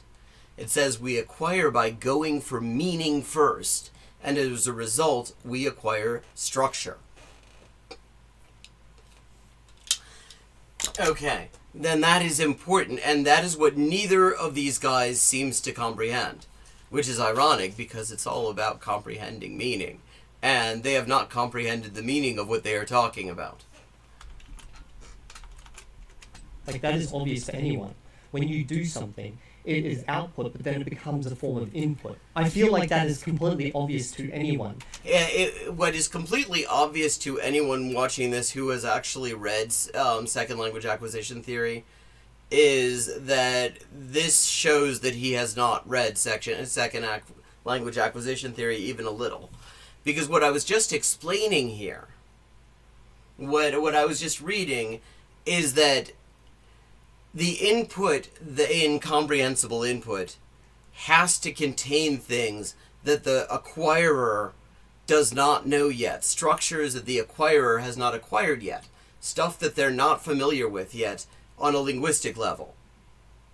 That cannot come from the acquirer, because if the acquirer can produce it spontaneously, they've already got it. They already know that stuff. So what's probably happened is people have taken this idea that input only means listening, and they've run with it. Now, I don't know if that's what Krashen himself actually believes. This is so frustrating to me, even on the second look viewing, because you chose to watch this video that is all about Krashen and the input hypothesis. And we've seen Evil D does prepare for other things. He did not prepare for this. If he prepared for this even minimally, he would find that Krashen's books on this stuff are right there, free as PDFs. And he does a good job of explaining exactly what it is he believes about this and why he believes it. You don't have to speculate on what he means by these things. He's very explicit in his writings. But based on that one clip, which was just there, I don't know how far out of context that was taken. I mean, it's taken out of the context of 40 years of research he and others have been doing on this, which is kind of a lot of context to be out of. But just that one clip there means, in Krashen's eyes, speaking is not a form of input. Yeah, I mean, speaking is not a form of input, it's output. Because you can't speak. The point of input is not just that it's input and you understand it. It's that you understand it despite the fact that it's got bits in it linguistically that you don't get yet. So literally, you can't be the one producing it. Which to me, it most definitely is. And error correction, I don't know why he said that's like not going to help you learn a language. Oh, I can tell you why he said that, because that's in here too. Okay, error correction. Exact minuses. Okay.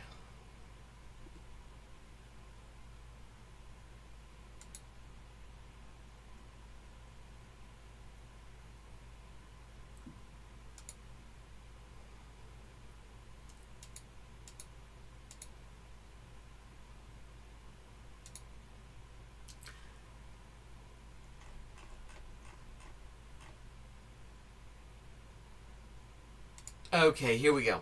This is page 18 of the PDF. Error correction has little to or no effect on subconscious acquisition, but is thought to be useful for conscious learning. Error correction supposedly helps the learner to induce or figure out the right form of a rule. If, for example, a student of English as a second language... Oh, damn it. Fucking Adobe. I don't want all that crap.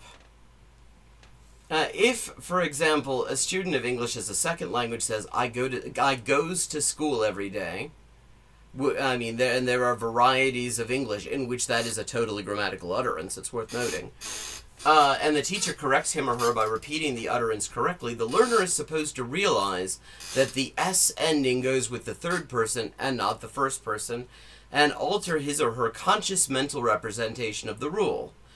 This appears reasonable, but it is not clear whether error correction has this impact in actual practice. Evidence from child language acquisition confirms that error correction does not influence acquisition to any great extent.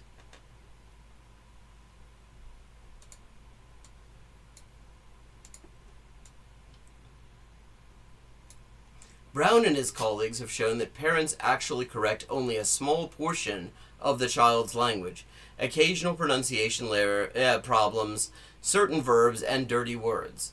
They conclude from their research that parents attend far more to the truth value of what the child is saying rather than to the form.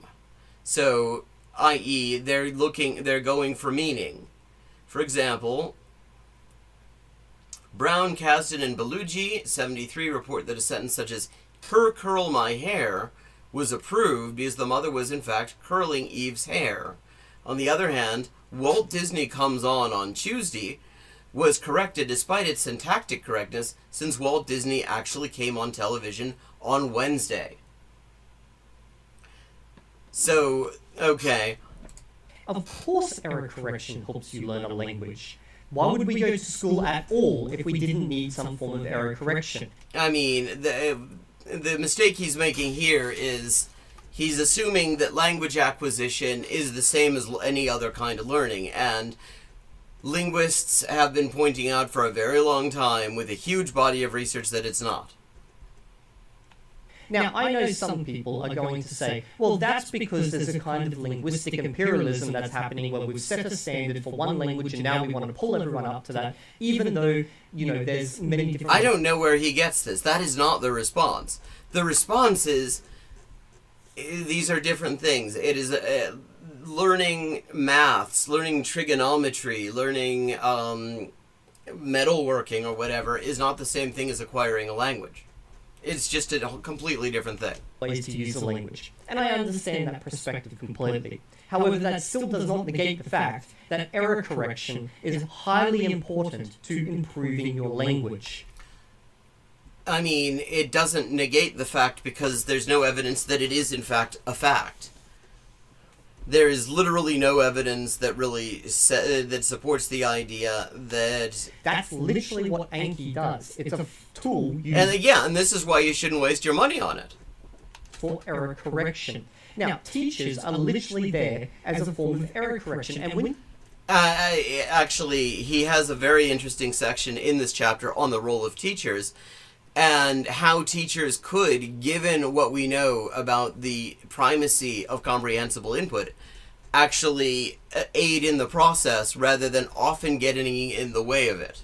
When you listen to something, if you say something and the person repeats it back to you corrected, you're getting error correction whether you're aware of it or not. Yeah, except that the thing is, that is there's a study that compared various types of error correction in second language acquisition. And what he just described is the one that is least useful of the three. People who were corrected in this way were less likely to get it right subsequently. And you may absorb that slowly over time. In fact, you don't. It is completely stupid to think that error correction plays no part in this, because if we did not get error correction, we would not learn at all. First... Yeah, I mean, what he just said is just, it's nonsense. He's conflating completely different processes, and Let's ask two vital questions. One, what does it mean to acquire a language? And this is something you don't have to speculate on, because this is literally fundamental to the input hypothesis, and if you act like you don't know what that is, then you either did not bother to do elementary reading of it, or you're just full of shit. And my feeling with Evil D is that he did not do basic reading on this.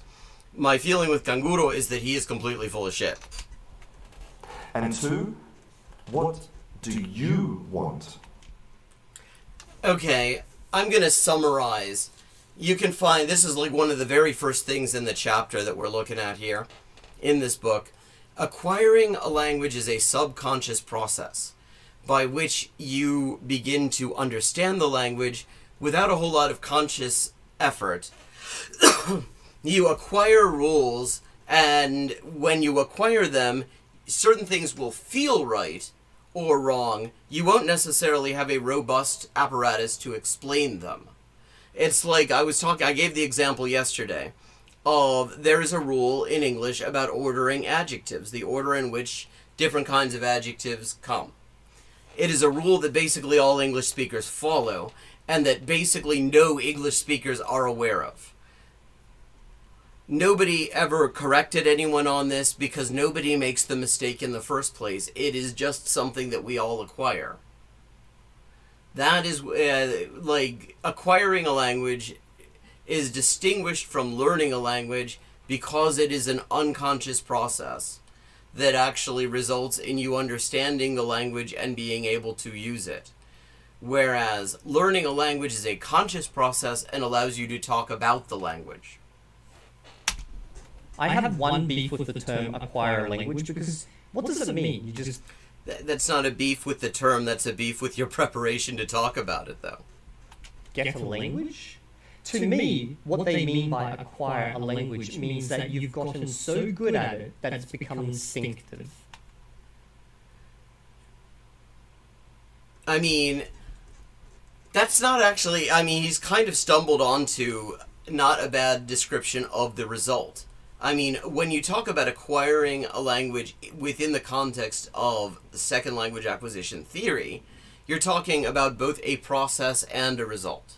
The process is unconscious, for the most part.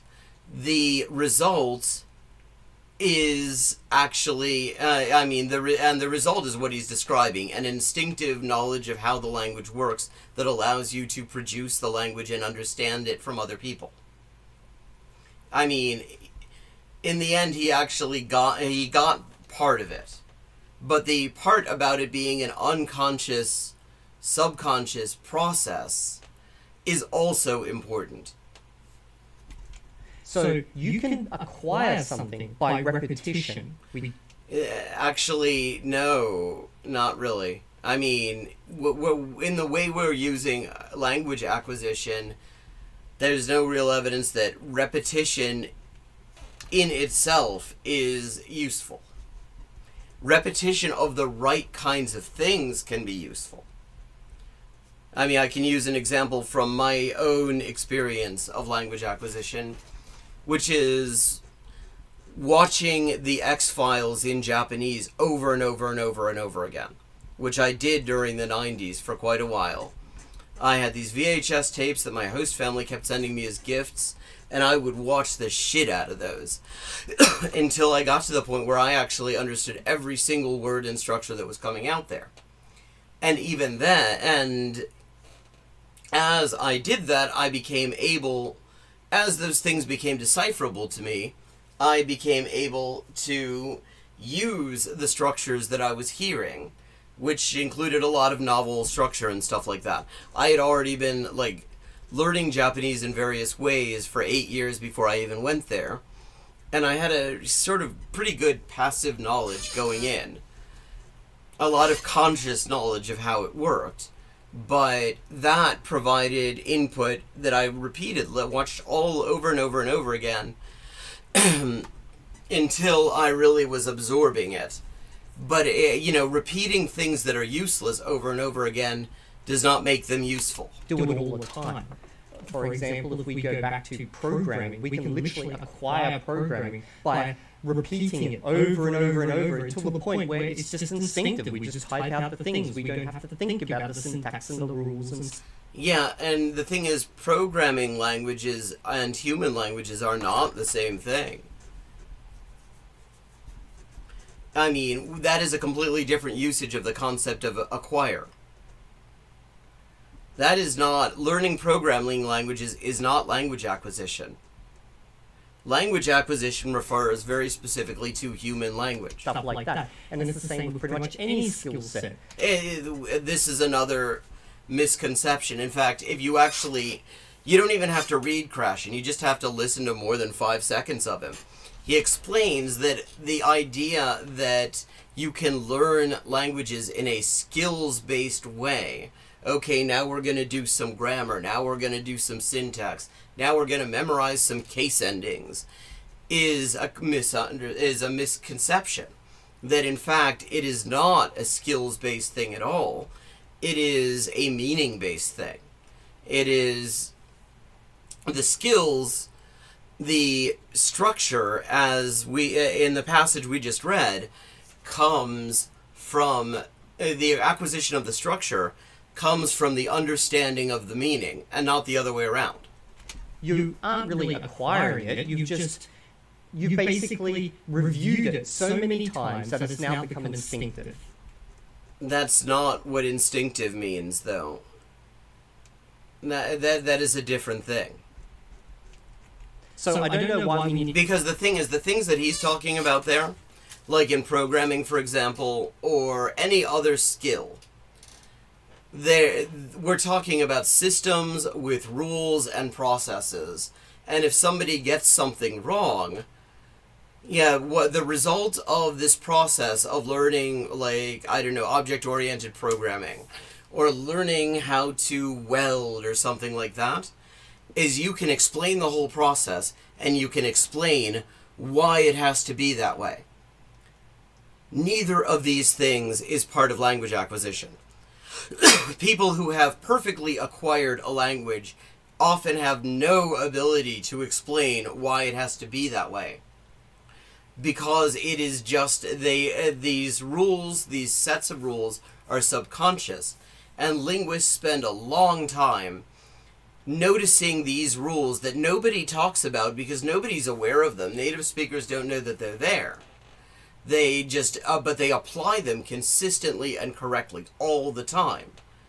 These are very, very different things he's talking about, and he doesn't seem to really comprehend that. This specific term, acquire language, when realistically, it's the same with any type of skill that we learn. Okay. Realistically, it's not. And if he had actually looked into this at all, he would understand why it's not.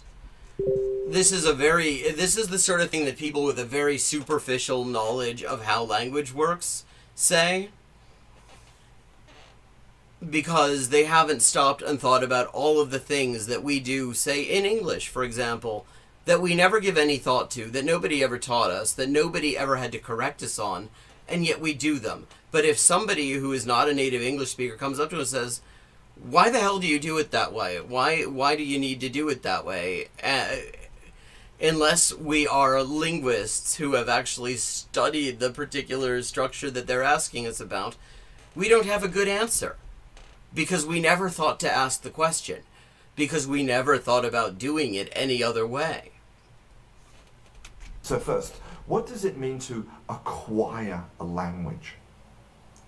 If you define language acquisition, if you define knowing a language as being able to comprehend it and process it and understand it, then I suppose that the input hypothesis is correct. Well, that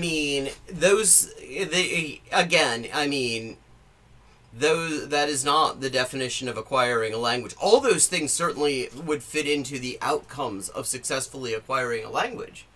But you would also include speaking. In fact, there's a lot of discussion of this. Okay, let's get back to the silent period here, because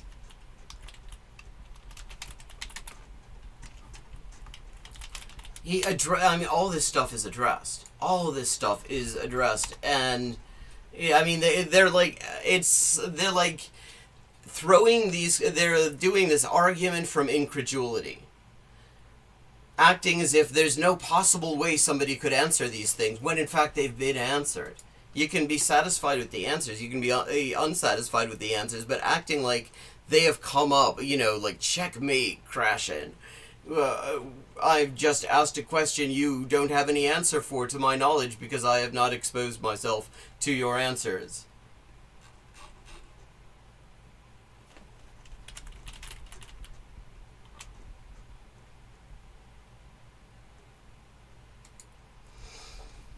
In accordance with the input hypothesis, speaking ability emerges on its own after enough competence has been developed by listening and understanding. You start, at a certain point you are comfortable talking. At a certain point you are comfortable actually talking, saying things, and you can do it spontaneously. And then there is a whole recursive, boa noite, Andre. There's a whole recursive process that happens because the more you speak, the more the more comprehensible input you are going to be getting from the people you are speaking to. You are eliciting comprehensible input from people who are going to, that actually want to make sure you understand. So they will be making it comprehensible for you in various ways, in addition to whatever your extrinsic knowledge that you have helps you to do as well.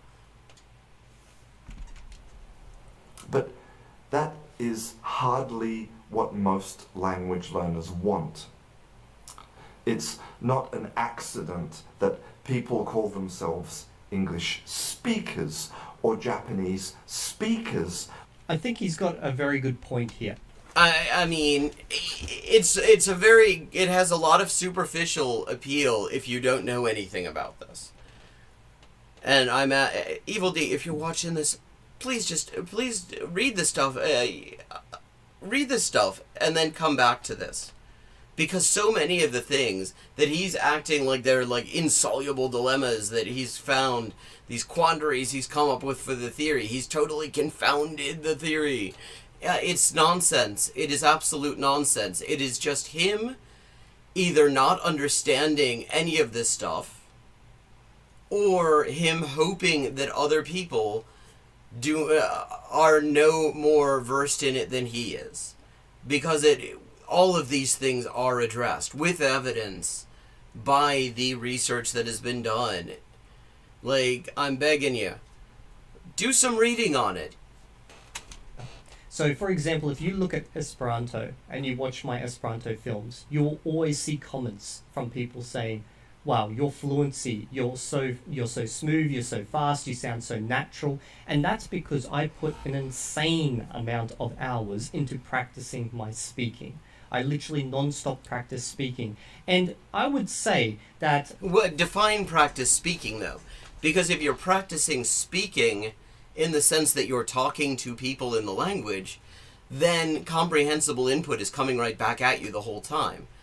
Now, there is a difference between public speaking ability and the ability and language acquisition. Lots of people who have successfully acquired a language but are not great speakers in it. I am a variable public speaker myself in all of my languages, because it depends on how comfortable I am, how prepared I am, or stuff like that. But, like, there is, like, that level of refinement of one's speaking ability. And there's the ability to understand and make oneself understood in the language. And we have to separate those things out, because they're related, but they're not quite the same thing. I did more speaking than I actually did of like listening input. Now that is actually because at the time there was not that many resources for me to listen to. Now you could say I acquired the language via reading and stuff like that. Yeah, I mean, and that is actually definitely part of it, because that is also comprehensible input. How I got my comprehensible input. But I challenge and say that actually a lot of it came from the fact that I built out so many different scenarios for myself, got error corrected on those scenarios through many different means, and practiced speaking a lot. So, but again, I mean, what does it mean to practice speaking? Are you just talking to yourself? Are you talking to people? I mean, what does practice speaking mean? Like, I would include, like, one example of where you can get input by just producing language yourself. I mean, like, in the sense that it's coming out of your mouth, is you read aloud in your target language. I love to do this. I recommend it to anyone. If you've got stuff that you actually are interested in reading, read aloud in your target language, because you are going to get I+1 input that includes stuff that you're not quite there on, but that you will be able to understand. And it helps you get used to putting your mouth around the language. And it's fun. I mean, it's fun to read aloud in another language and get used to making those sounds and stuff like that. I recommend that. But you can't just say practice speaking, because there's so many different ways that you can practice speaking. And most of them will involve getting some level of comprehensible input back in the process, unless all you're doing is talking into the void. So I think people really underestimate how much speaking actually helps with everything else. It's like a system that all works together. You need the listening, you need the speaking, and you don't technically need the writing or the reading, although it does help. In fact, for grammar, it turns out the reading is really key. Pleasure reading is one of the best predictors of the quality of somebody's grammar. It is another form of enforcing those systems overall. The reason I say you don't technically need it is because obviously throughout all of humanity, humans have had to listen and they've had to speak, but they have not had to write or read. When they talk about their language abilities, the ability to speak, of course, is quite valued and, in my experience, considered a fundamental skill.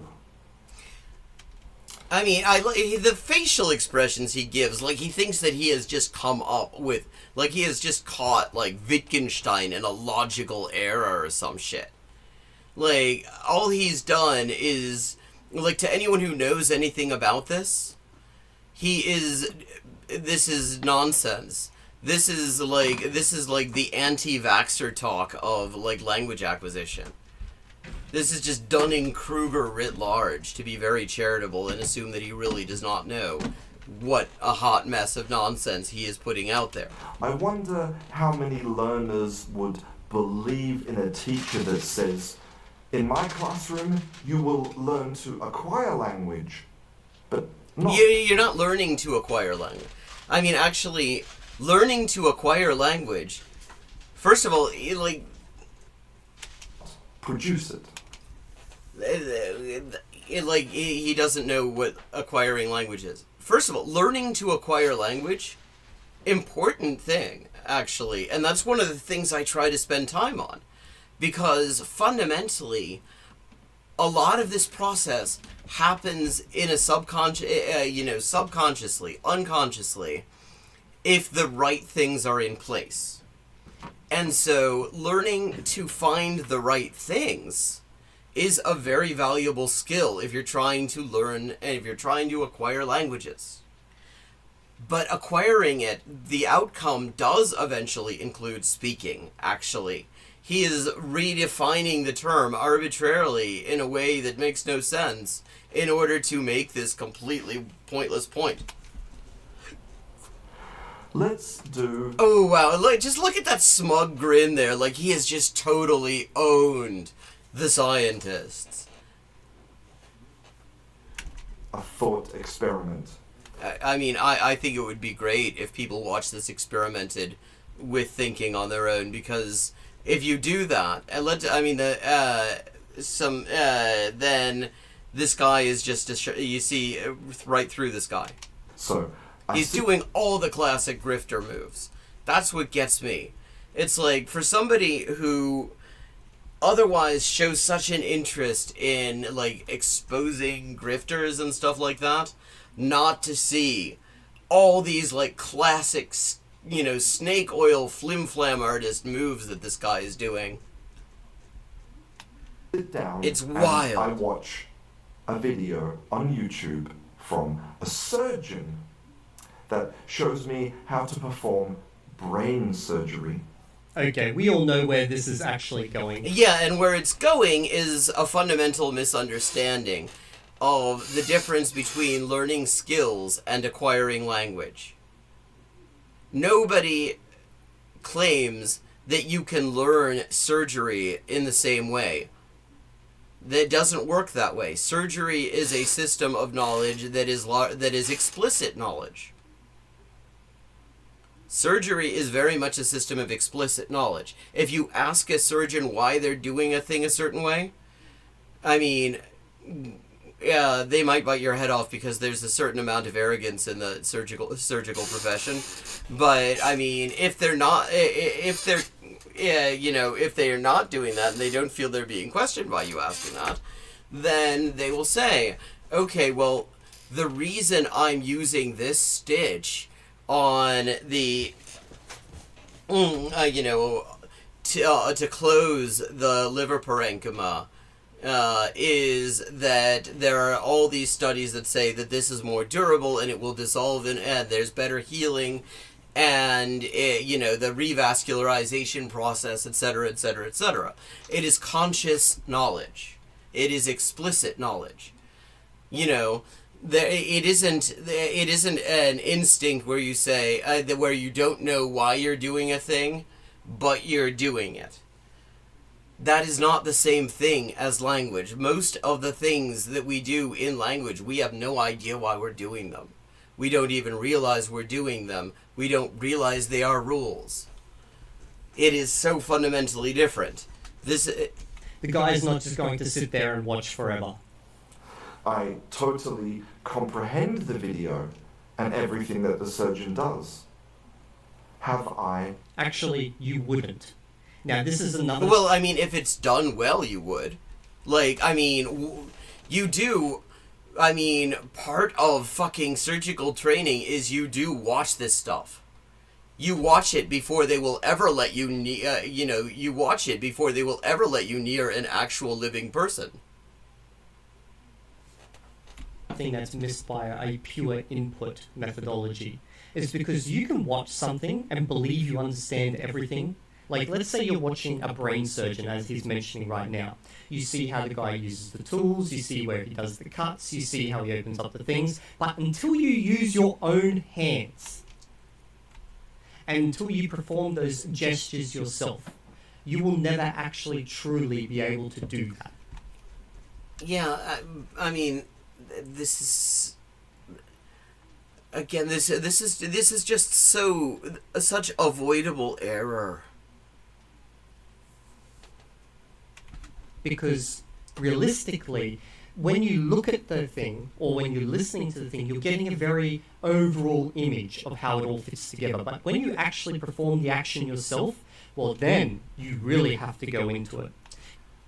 I think you'll find that most surgical training programs are very careful with what actions they allow people still learning to perform on their own until they have demonstrated a substantial amount of understanding in other contexts that allow you to know that they can be trusted to try it. It's kind of a high-stakes thing, surgery. But it's also a system of explicit knowledge, and that is an important thing. We're talking about explicit... Okay, let me just be very clear in case people in watching this are not clear about the difference. Implicit knowledge is largely, you could call it instinctive. You're not aware of what you know. You just apply it without thinking. It just feels right. But what we're talking about when we're talking about neurosurgery or fixing cars or something like that is a system of explicit knowledge. You know what you're doing. You know why you're doing it. You know why it has to be done that way. You can explain it if asked because you had to understand all of those things. That's not how language works. We do not... the rules of grammar that you will find in grammar textbooks are the tiniest fraction of the rules that exist for any given language. Nobody teaches them. Nobody explicitly learns them. We just pick them up and we use them without making any mistakes, without ever needing to be corrected. Now, this is where the input crowd will step in and say, yeah, but you had to see that before you could do it. No, that is, this is, again, a proof that he is not engaged with this. That he does not comprehend this. That he has not really looked into it, because that is not the response. If you know anything about this, if you understand at all what the input hypothesis is even about, you know that the response is, these are two fundamentally different things. just wander into the room and start cutting open someone's head. And I totally agree. I am not against input at all. You don't know what it is, though. That's the problem, and you could. I am against the idea that you shouldn't do any form of output. Which is not an idea anyone has. Like, there is no... nobody's saying you shouldn't do any form of output. And what the input hypothesis says is not that. It says you may have to wait a while before you can do the output, before it just comes to you, as opposed to having to consciously construct it. Because, it may affect your input, you may cause issues, but realistically, fossilization and stuff like this can be corrected later. Yeah, I mean, in fact, the minute you admit that fossilization can be corrected later, you're admitting that fossilization is not a thing. Which it isn't. It absolutely is not a thing. That is not how any of this works. And I also am against the idea that you shouldn't be doing equal amounts of output if, speaking is actually crucial to you in the long run. And there's nobody saying you shouldn't. If you understand the input hypothesis, you understand that the value of the output is not what a lot of people unfamiliar with this work think it is. The value of the output, the value of me talking to somebody, say in Finnish, which is a language I'm working on, have been for a long time on and off. The value of me saying something in Finnish is it causes somebody to say something in Finnish back to me. And if I understand what they're saying, even though I don't quite understand the form in which they're saying it, then I will have begun to acquire a new set of structures in Finnish. I mean, it's an example that I, can speak of in real time. Like, I have a lot of conscious Finnish grammatical knowledge, because I'm a grammar nerd. I find that stuff fascinating. Very little experience in Finnish-speaking environments. I've only spent a couple of weekends in Finland, and had very limited interactions both times. But each time I would, by being in a situation where I have to speak in Finnish, elicit input from Finnish people that included structures I wasn't really comfortable with. Like, I mean, I remember when I was checking into my hotel, which is one of my absolute favorite hotels in the world to stay in, Hotel Li Fabian. Absolutely lovely place, beautiful place, very nice people work there as well, in Helsinki. And the woman at the desk, as I'm checking in, she just sort of almost half to herself says, ja, kaikki on maksettu. Well, I was not really comfortable with the structure, the etu structure, which is like indicates that a thing has been done. But I understood max, which is a root that means paid. Kaikki on maksettu means everything's paid up. But I'd never heard that used. But then, I began acquiring the structure. Suddenly made sense because I understood what she was saying, even though the structure was I+1 for me. Then I went for lunch to an Italian restaurant near Stockman, which is like the premier department store in all of Finland. And I order my food, and then she says, ja juottavaa. And this tava ending is another one I'm aware of, or I was aware of at the time, but really did not understand the use cases for it. I knew that it gets used a lot, but it was not something that I had acquired. But I understood juo, because juoda is to drink. I understood all about juoda.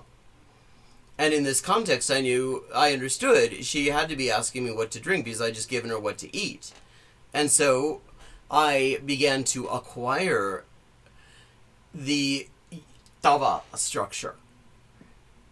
And since then, I've been able to use both of those things a lot more because I understood the message despite not really having a handle on the structures used for it. because these things reinforce each other. Acquired the knowledge of this operation? If not, how many videos would I need to watch before I acquired the knowledge? Oh God, he is so convinced that he has like a checkmating pattern here. And he is so opening, and he is so hanging mate in one if he were to actually do this in a dialogue with somebody who knows what they're talking about. I mean, just look at this facial expression. I got him. It is so unearned. The valor, it is so stolen. You never would. You would have to eventually do the operation yourself. Is that knowledge useful? And how many videos would I need to watch before you feel comfortable with me operating on your brain? Oh God, he's gonna continue on. Look at this little grin. Look at the little grin. He thinks that this is so... He thinks this is such a killer argument here, and it is such nonsense if you know anything about this. Because again, surgery is a system of explicit knowledge. Language is a system of implicit knowledge. They don't work the same way. Now, some people might say, yeah, but you don't want to just step in there and start operating early before you've acquired sufficient knowledge. Well, that's where you have practice scenarios, and you can do the same thing with a language. If you're worried about, producing bad speech, then practice in a safe environment in your room by yourself. This is an example, as I understand it, of what Krashen and the other researchers in this field call an affective filter. That's affective with an A, affect. Because one of the big barriers to acquisition, to being able to engage with input, with comprehensible input on the level that allows us to build up this implicit knowledge of how the language works, is there are emotional barriers. And, they tend to show up starting in puberty and in adulthood. And it has to do with things like stress and nervousness and stuff like that make it hard for you to actually just engage directly with the stuff. There are these layers. And people in whom the filters are stronger, these layers of stuff that they have to get through emotionally in order to engage, are going to benefit less than people in whom those filters are weaker. And there's a lot in terms of creating the environment for language acquisition that can be done in order to strengthen or weaken those structures, those filters rather. Where you can easily double check and error correct yourself. As you practice something, if you feel like you're making mistakes, you can always look it up. Or you could just literally get a tutor or someone who speaks the language to perform error correction for you. You would actually be benefiting much more just to have a chat to them about things that you care about. Find somebody who speaks find a speaker of the language who also likes to talk about things that are similar to you. Moltissima gente confonde l'adquisition l'apprendizagem completamente. El conhecimento implícito ambos conhecimentos explícitos. But apart from that, think about how the idea of selling the importance of input discriminates against a majority of the world's languages. It doesn't, though. This is another nonsense argument. It doesn't discriminate against them. What discriminates against them... See, what he's going to say is that there are a lot of languages for which, like minoritized languages, for example, for which there isn't a lot of input available. But it's not... The theory around language acquisition, the evidence-based understanding of how it works, isn't what's doing the discrimination there. Imperialism is what's doing the discrimination there. Racism is doing the discrimination there. Cultural hegemony is doing the discrimination there. and creating a situation where it is hard to find comprehensible input in a lot of languages. I mean, if you actually, so, like, the input hypothesis does not create this situation. It is the situation that is simply there because of other things. The fact is that most of the world's languages have never been written down, ever. Yeah, so what? But we have all become indoctrinated into the idea that Hey, he's been so indoctrinated into input hypothesis that he literally cannot state it accurately. recorded language is king. Wait. That doesn't even make sense. Comprehensible input does not have to be recorded.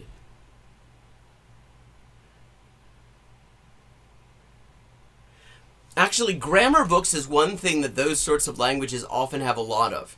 You will find in, like, all sorts of indigenous languages, you will find extremely technical books on how the language works. What you will have a lot of trouble finding is any kind of content in the language. I don't understand where this is going. This doesn't... I mean, it's nonsense. I mean, you just have to understand that it's nonsense. not seem relevant to what was just being said. It isn't. Because written language, although it is a form of input, how is this related to what we were just discussing? I mean, it isn't. This is a Gishgalop. That, if it's written in a book. And I'm just hoping Kevin and Lisa hear that and decide to do a public error correction on me. We cannot say Gishgalop. It is a Gish-Gallop. That'll be the breakthrough for this channel if they publicly correct one of my deliberate errors. Or recorded as a podcast, or put on television, then it is real language. Literally nobody is saying this. Like, a lot of examples of comprehensible input that we're talking about, like in L1 acquisition of the first language, it's literally the people around a child speaking either to the child or to each other. Like, I mean, there's nothing that says this stuff has to be... And there's nothing about this that says it has to be recorded. This is nonsense. That needs to be digested. Yeah, I'm not sure where he's going. I feel like he's conflating two separate ideas at the moment. You just noticed. We're 26 minutes into a 35-minute video. You just noticed that he's conflating everything. Like, he's saying if a language is recorded, therefore it is important, and if it's not recorded, therefore people perceive it as not being important. Recorded as in, like, the voice, the sounds of the language have been recorded and put online. This, to me, is completely separate to, like, learning a language. Like, yeah, you're absolutely right. I mean, this has nothing to do with the input hypothesis. The input hypothesis did not create this situation. Like, Stephen Krashen did not create imperialism. I don't see how this is relevant in any way. And once you've done that, you have acquired the language. Yeah, I mean, like, once again, I really wonder, much more so than I do, like, Evil D, I think, like, legit just has not bothered to really learn about this stuff. Thinks he has enough of a superficial understanding to muddle through, and has clearly not actually read the theory because he gets basic things wrong about it. But I think that he legit believes what he's saying about it. I do not think that I'm not at all sure that Kanguro believes a word that's coming out of his mouth. Well, apart from a tiny percent of languages on the planet, that attitude won't get you very far. Okay, maybe what he's trying to get at here is that unless you're trying to learn one of the giants, you're not going to get enough input. I mean, and that is a problem with trying to learn smaller languages. It's not a problem with comprehensible input. Which does make sense. When I learned Esperanto, it was very difficult to get enough input en masse without producing my own input via, writing and practicing the language. I mean, again, this is like, I wish he would be a little bit more clear about this, because when he talks about practicing speaking and writing, like, is he writing to people? Is he talking to people and hearing things back from them? Because that is input. Input is not just like YouTube videos and movies and like songs that you find on fucking Spotify.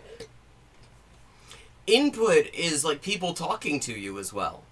Like, if you go, like when I went to order dinner in Finland, and they talked back to me in Finnish when I ordered in Finnish, they were giving me input. And when I comprehended it, it was comprehensible input. Some of it was even the ideal kind, the I+1 comprehensible input, where it helps you to level up. That's all input. Like, language and doing things like that. Nowadays, that's not a problem. There's so much content for the language. And even when I was learning, there was a lot of written content. But for me, written content doesn't quite draw me like listening to podcasts. I'm noticing that. I mean, if the written word... You should try to force yourself to engage more with the written word on this particular subject, because you would have saved yourself a lot of actually kind of embarrassing mistakes about this. I mean, seriously, I think that this... let me just say, I think he means well. I do not have the same feeling at all about Kanguro. I think he's a fucking... I think he's a bit of a flimflammer. A bit of a grifty shit. He just has that grifty vibe to him. But Evil D, I think, means well. I think he actually is sincere in what he does, and I would say, just please go back, revisit this video that you made after reading just that one chapter that I keep quoting. Read the whole book, actually. I mean, that wouldn't be a bad idea at all. I think it would probably be very useful. But at the very least, understand what you're responding to. Videos and stuff like that. So maybe that's what he's trying to get at. Although I feel like he did not mix these two ideas very well. I mean, let me just see.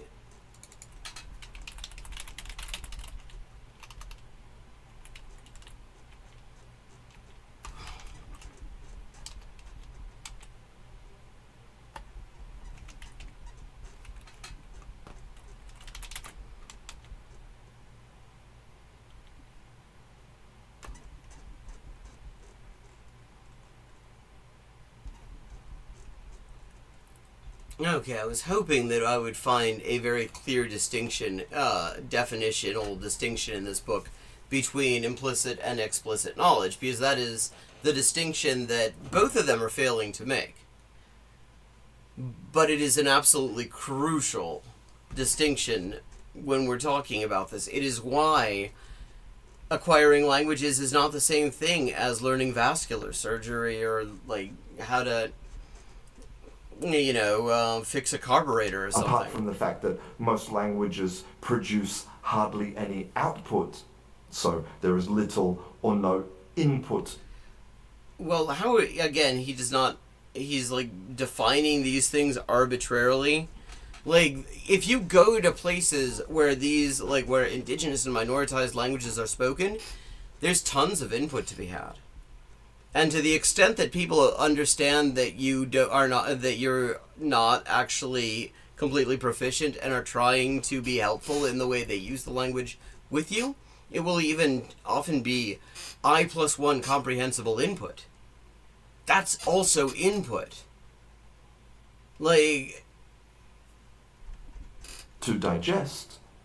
How will you ever use that language if you don't know how to speak it? I mean, to use his really poor surgical analogy, saying that comprehensible input, as we've discussed its meaning, earlier is essential to language acquisition, discriminates against minoritized and indigenous languages, makes about as much sense as saying that a sterile surgical field is necessary for surgery, discriminates against places that don't have access to that. Like, the fact that there are places where people do not have access to a sterile surgical field.